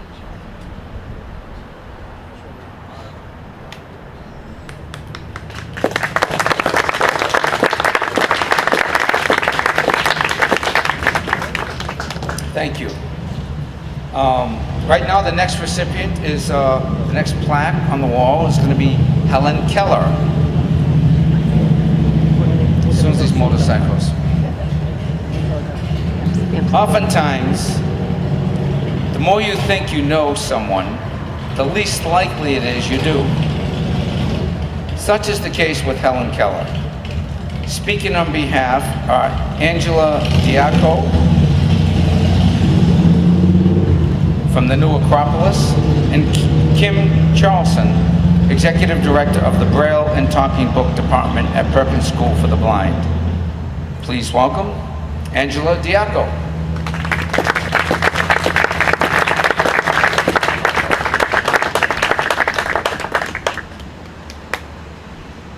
Hello, everyone.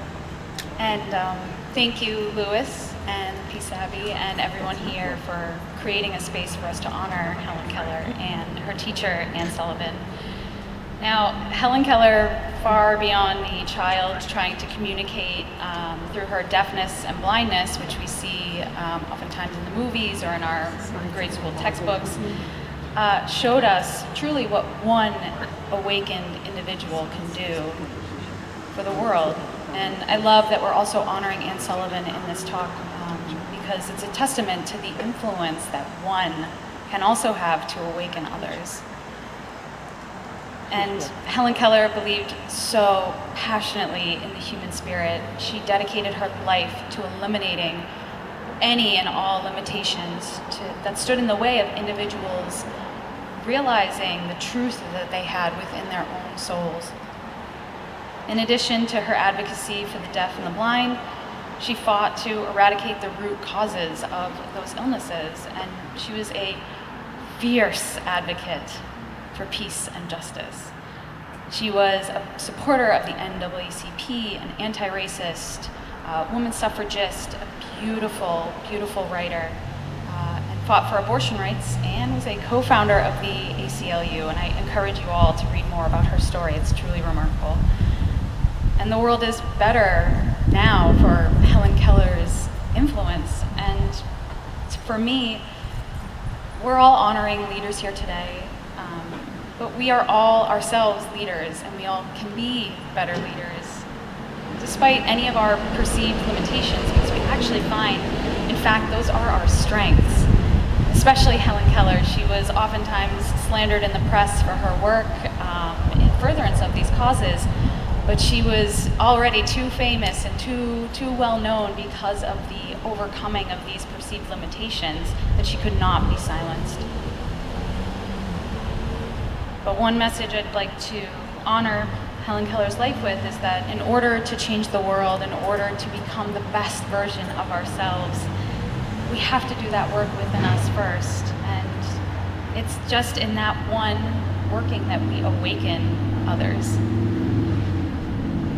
And I would like actually just to close with some of her own words, but I would like to just say we are Acropolis Boston, we're a nonprofit school of philosophy, and we are teachers and students working to awaken the most authentic self in the individual, to serve something greater than us with timeless wisdom, and to create a universal fraternity that transcends race, age, sex, religion, color, class, unite us all. But to close, some of Helen Keller's words that I think will be great for us to take forward. Yes, thank you. This is not a time of gentleness, of timid beginnings that steal into life with soft apologies and dainty grace. It is a time for loud-voiced, open speech and fearless thinking. A time of striving and conscious manhood. A time of all that is robust and vehement and bold. A time radiant with new ideals, new hopes of true democracy. She says, "I love it, for it thrills me and gives me a feeling that I shall face great and terrible things. I am a child of my generation, and I rejoice that I live in such a splendidly disturbing time."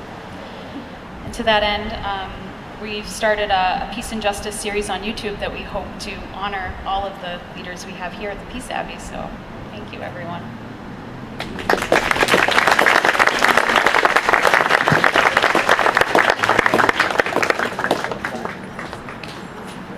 Is Kim here? Yeah. Oh, great. Kim, come on up. Welcome, welcome, welcome. Please welcome to the microphone, ladies and gentlemen, Kim Charlson. Thank you. It's an honor for me to be here, and for my seeing eye dog, Ida Bell, who can't quite understand why we're clapping so much for her.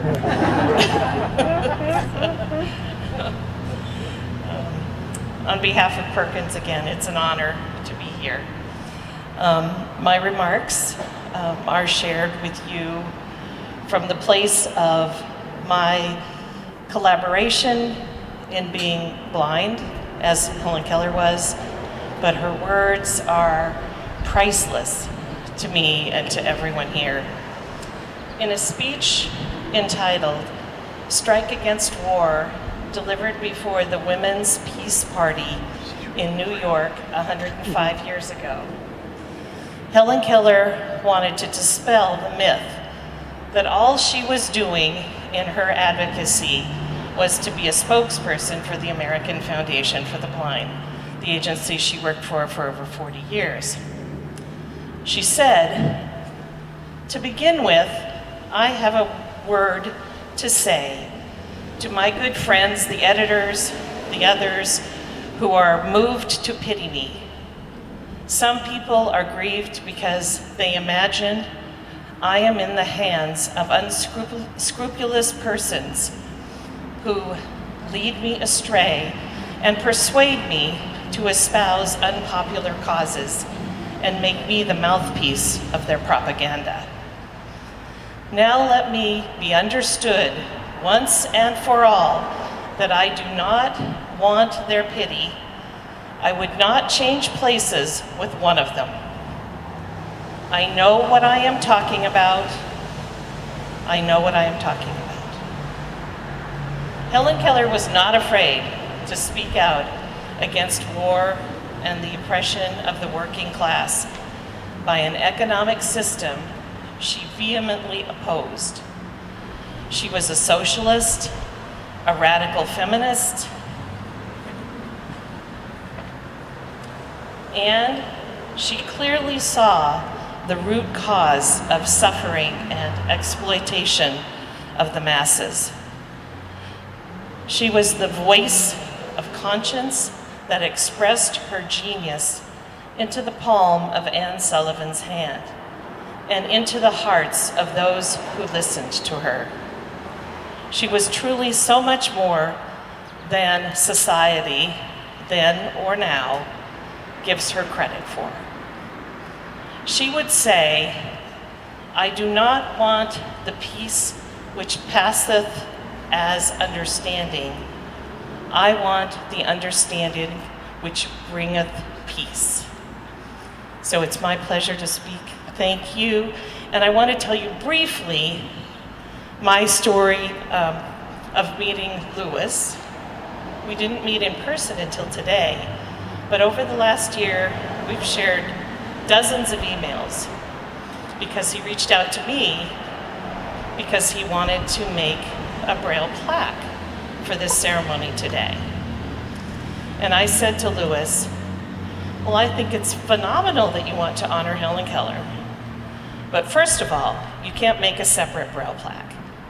It has to be integrated into the print plaque because that's what Helen Keller was all about, was integration and inclusion of people with disabilities."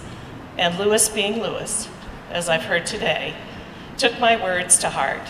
And the plaque you'll see today is integrated with the Braille and the print, interspaced in the lines of text. So thank you, Louis, for listening to me and working so hard to get the Braille correct. Thank you.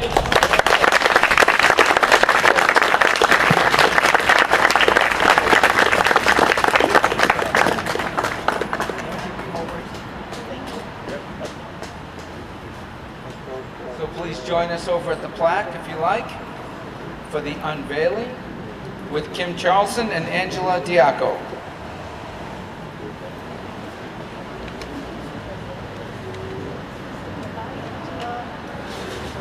Who's going to read?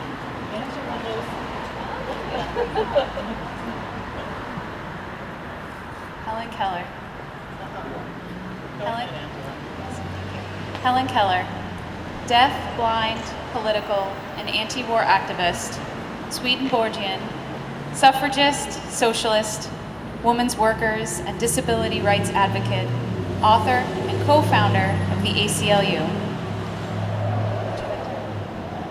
If I read this, it will take us all day because this is giant Braille. This Braille is really big and it's correct, but it will take me so long. So you keep reading. You're doing a beautiful job. The only moral virtue of war is that it compels the capitalist system to look itself in the face and admit it is a fraud. It compels the present society to admit that it has no morals. It will not sacrifice for gain. And Anne Sullivan was Helen Keller's teacher, mentor, and lifelong companion who shared her philosophy and activism. Thank you. Helen Keller, Kim Charlson, Angela Diaco. Thank you so much.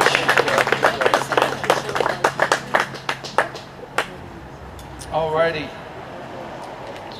While most people know Sherborn resident Polly Kornblythe as the founding director of Horse Sensibility, which helps underserved and at-risk youth and young adults develop life skills by working with horses, they may not know she was first inspired to learn the skill of community action through getting to know our next honoree, Julian Bond.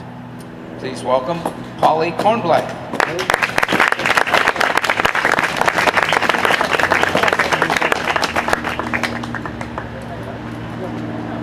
Hi, when I moved to Sherborn, which is only 5 years ago, and discovered the Peace Abbey and the Pacifist Memorial, I couldn't be prouder to be from this town. You can't hear? Can you hear now? Yes. Okay.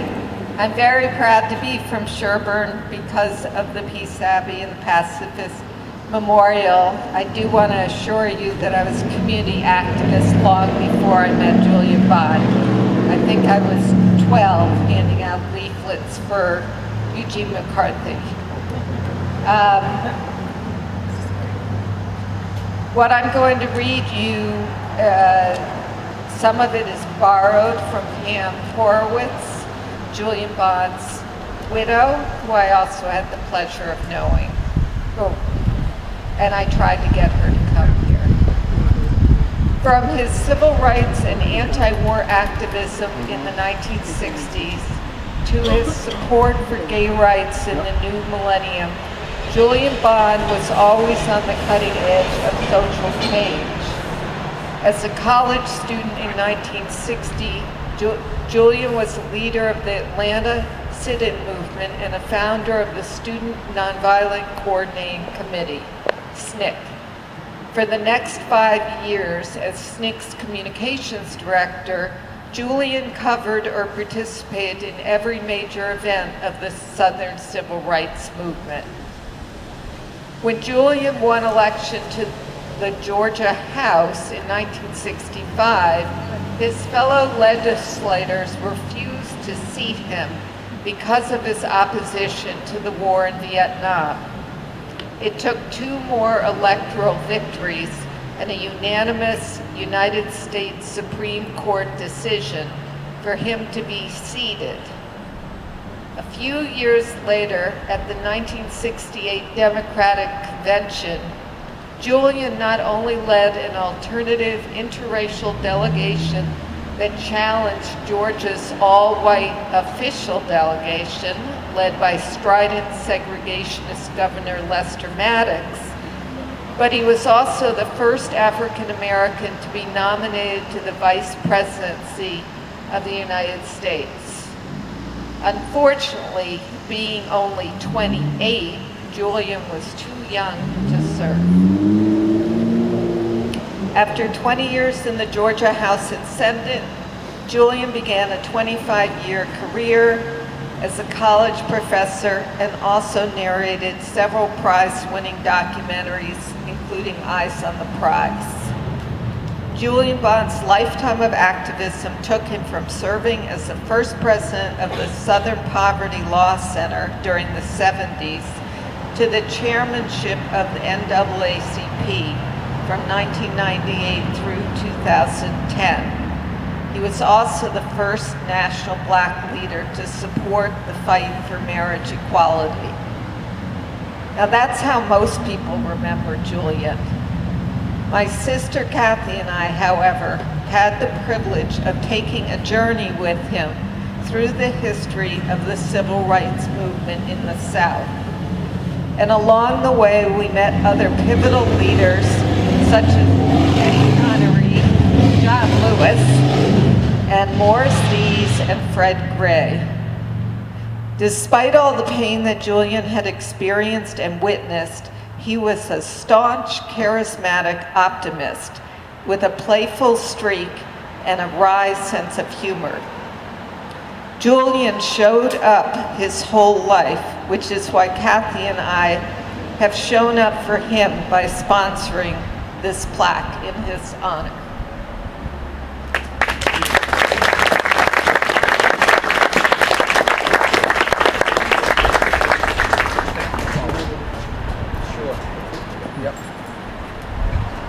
Feel free, ladies and gentlemen, once again to join us for the unveiling of the plaque to Julian Bond.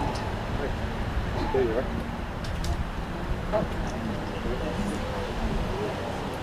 So I should first say that Julian's widow, Pam, thought it was very appropriate that his plaque is to the left of Martin Luther King. Julian Bond, civil rights activist, SNCC, SPLC, and NAACP, Georgia legislator, professor, and writer, 1940 to 2015. Our future as a nation depends on our willingness to continue to reach into the racial cleavage that defines American society and to change the racial contours of our world.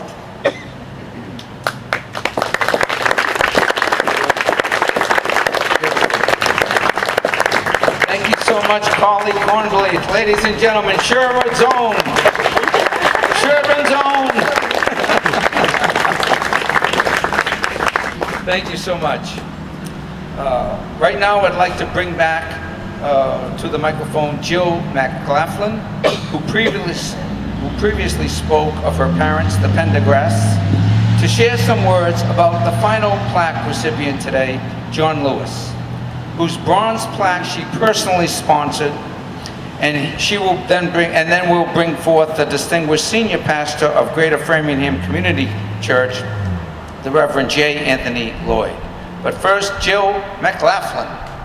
Thank you, Jill.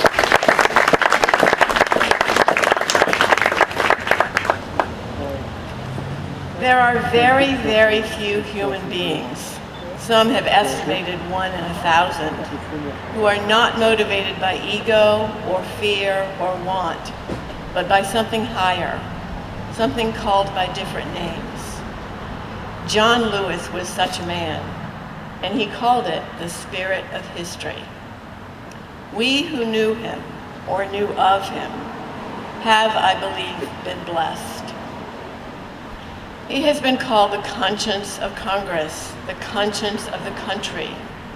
He has been a credit to his teachers and mentors and fellow workers. Jim Lawson, Miles Horton, Martin Luther King, Diane Nash among them. I did not know him personally. My parents did, and they considered themselves, in John's words, very good friends. But I have resonated with him through his words and actions and fearlessness, and through what others have said about him. As Adrian Walker wrote, this is a quote, "Lewis was eminent but grounded. He was a warrior but a man of peace. He was a man who had seen America's darkness but never lost an ounce of hope." This is a quote from John himself. We all have to find a way to become more human, more kind, more thoughtful. Never become hostile. Never become bitter. Keep the faith. It will all work out. We are blessed, John Lewis, to have had you in our lives and in our country, which continues to resonate, I hope and pray, with the spirit that has directed you.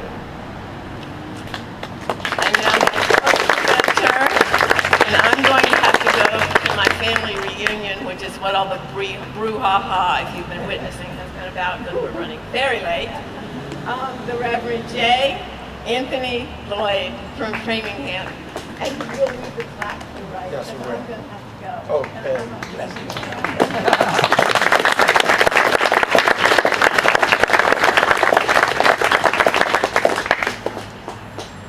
Good afternoon. It's good to be on this here holy ground. Memories and ashes are contained, where we recognize it fully, that out of ashes, life comes. Life does. It begins anew. Titled my remarks, just a few minutes. The dash between 1940 and 2020. It was the author Linda Ellis who in 1945 wrote her poem, The Dash, in which she said, as I quote, "First came the date of birth and spoke of the following date with tears, but said what mattered most of all was the dash between those years." So true a word for the life of John Lewis. Born February the 27th, 1940, promoted to glory on July 17th, 2020. His was a dash filled with courageous struggle for peace that came from an inner peace with God. He lived the principled words of Dorothy Thompson, who in 1945 wrote, and I quote, "Peace is not the mere absence of war. It is a positive condition of justice. It is the sister of charity and mercy. It is the offspring of honesty and truth. It is the triumph of principle." For that is what John Lewis stood for, principle. Whether it was in the battle for peace that he joined, that must be joined by all of us, it would take him on a journey, the Civil Rights Movement, the March on Washington, Student Nonviolent Coordinating Committee, the March from Selma to Montgomery, from Freedom Rider and Bloody Sunday Leader to Edmund Pettus Bridge Crossing, and even the Montgomery bus boycott. He was a champion of peace through struggle. And this United States Congressman lived and died actualizing the words of his parents. And may we push forward under that same mantra. For they said, "Don't get into trouble, John. Don't get in the way." And he responded. He would go on to say, "I got into trouble. I got in the way. It was necessary trouble." May it be said of all of us who gather here today on this here hallowed ground, that all of us, the dash between our birthing and our dying, that we got into good trouble for peace.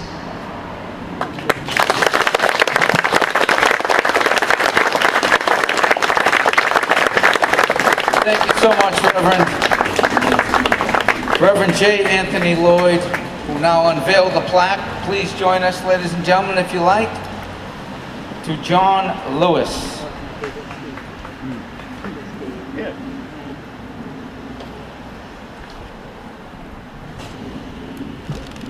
John Lewis, Congressman, Freedom Rider, Marcher, Civil Rights Leader, known as the Conscience of Congress, 1940 to 2020. It was a time that I began believing in what I call the spirit of history. Others might call it fate or destiny or a guiding hand. Whatever it is called, I came to believe that this force is on the side of good, of what is right and what is just. It is the essence of the moral force of the universe. And at certain points in life, in the flow of human existence and circumstances, this force, this spirit, finds you and selects you. It chases you down, and you have no choice. You must allow yourself to be used, to be guided by this force, and to carry out what must be done. To me, that concept of surrender, of giving yourself over to something that is inexorable, something so much larger than yourself, is the basis of what I call faith. And it is the first and most crucial step toward opening yourself to the spirit of history. Thank you, Reverend J. Anthony Lloyd, Framingham Community Church. We gotta get down there for some services. Amen. Amen. Thank you so much. Right now, we're going to move to the Global Pandemic Stone presentation. It is directly behind us. And we have, before we close the ceremony, we'll be taking a few minutes to gather around the Global Pandemic's touchstone and hear a few words from Mary Jacobs, who lost her dear husband Keith from COVID-19, and friend and Courage of Conscience Award recipient Louise Coleman, who suffered the loss of her son Nolan through circumstances brought about through the isolation and hardships the pandemics bring. Afterwards, we have some closing remarks from Louis and myself. Right now, we'd like to just turn it over to Mary Jacobs, right? Up here, Louis, or at the stone?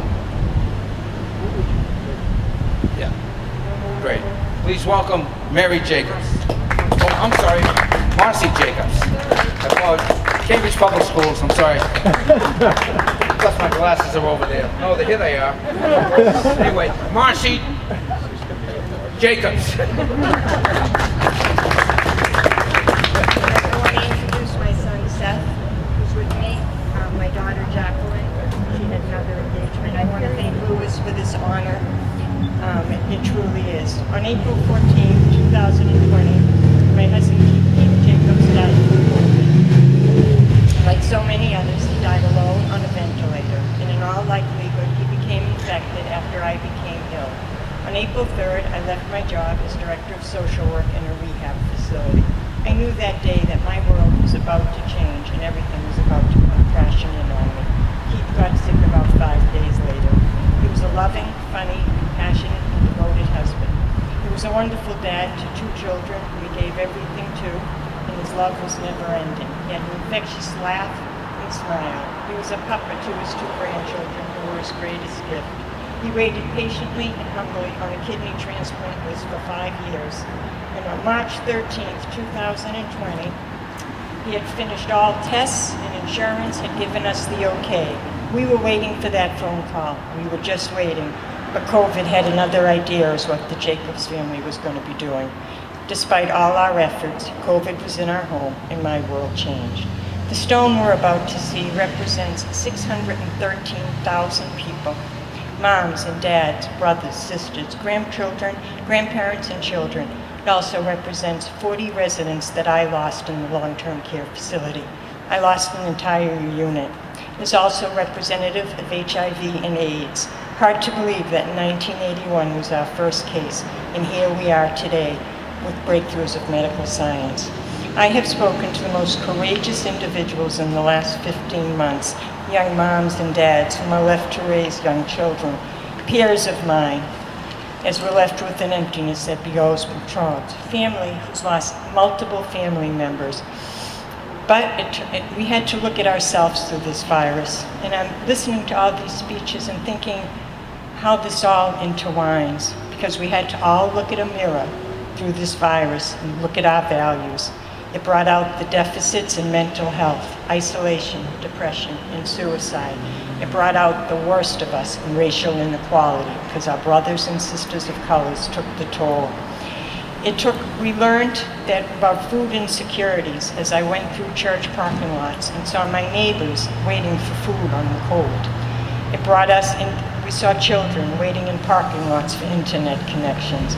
Our community members were afraid to go get treatment because of their immigration status. So today, it's fitting that this virus is in some way associated with social activism. John Lewis, he fought for civil rights, health reform, and voting legislation, causes that made each and every one of us through this virus look in the mirror and ask us who we are. Today,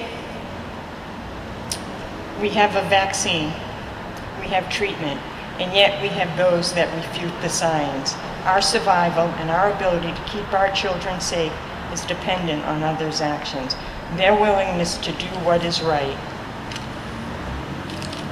I got it, hold on.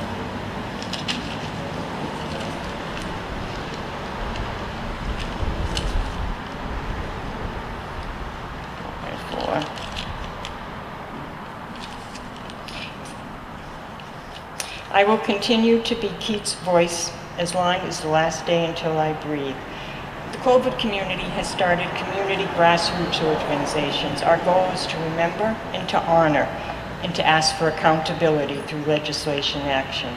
There's not a day that goes by that I do not miss my husband, not a day that goes by that I don't ask why. But the events of today, my family, my children, my grandchildren, help me to move forward. And I guess that it's fitting that this stone be in such a peaceful place as it is today. So thank you, Louise, for having me.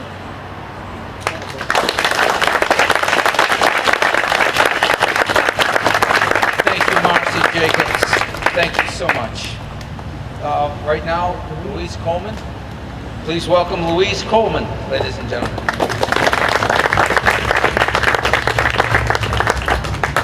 How's this? Not good? Better? Better. Okay, great. Thank you. One of the things that has helped me deal with losing my son, Nolan, is continuing with my peace work, which I've always done. So I just figured I'd make an announcement with all these peace activists here. So that Massachusetts Peace Action is sponsoring a showing of the War Game movie on Hiroshima Day, August 6th at the Regent Theater in Arlington. It's a scary movie, but it's a great movie. And the person who's the moderator is a retired emergency room physician. So he's one of those people who can tell you the grim reality and tell you what's really wrong, but then he can tell you what you can do about it. So anyway, that's that happening. Yeah, one of the things that we've heard a lot about today, and it still concerns me a lot, is the unvaccinated, the people who, for whatever reason, are not going to get vaccinated.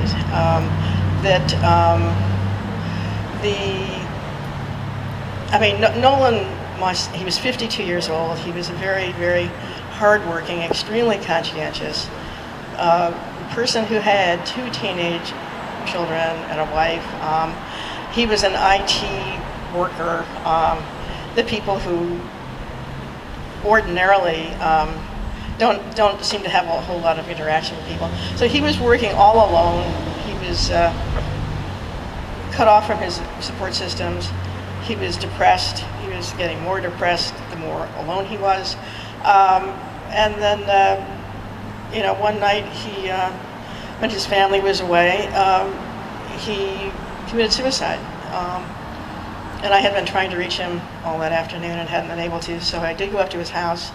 So he didn't die by himself. But it was just so incredibly unnecessary. And it will go on, the whole generational thing. I mean, his kids are so upset and so confused. So what I was trying to figure out is how to have people who don't get vaccinated realize the unintended consequences of what happens because they're not getting vaccinated. They're not getting vaccinated, so the virus keeps going. So more people who don't deserve it, like Nolan, get sick or just can't deal with it anymore. So it just doesn't make sense. So I don't know what the solution for the unvaccinated is going to be, but it just seems as though that's the key that we'll have to figure out to get through all this. I was thinking about, and I don't know if this is a real solution or not, but I was thinking about the old poem about, and this is sort of a paraphrase, they drew a circle that shut us out, but love and I had the wit to win. We drew a circle that took them in. And that's all I can think of that we can do.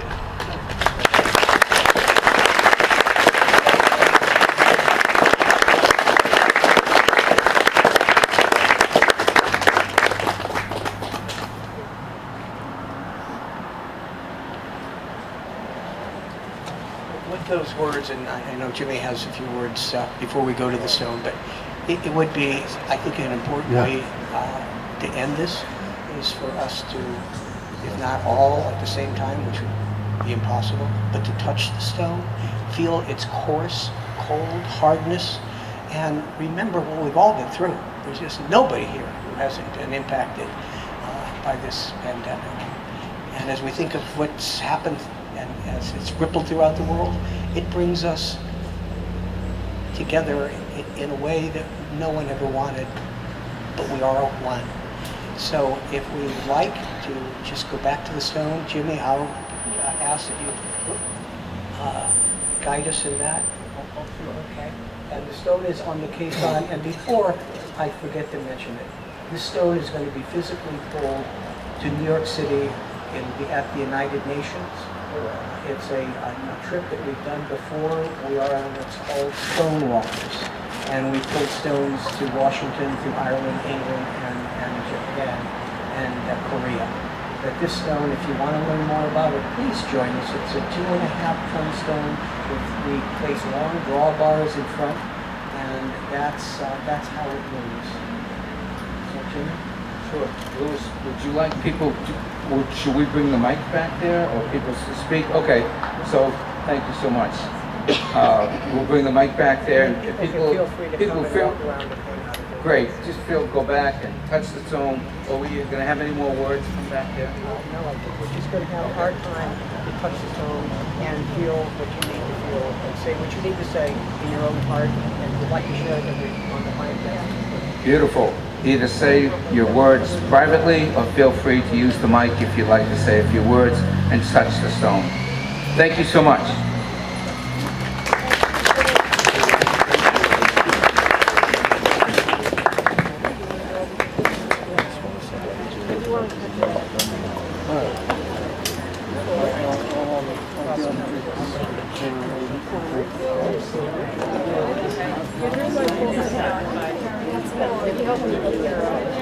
Thank you.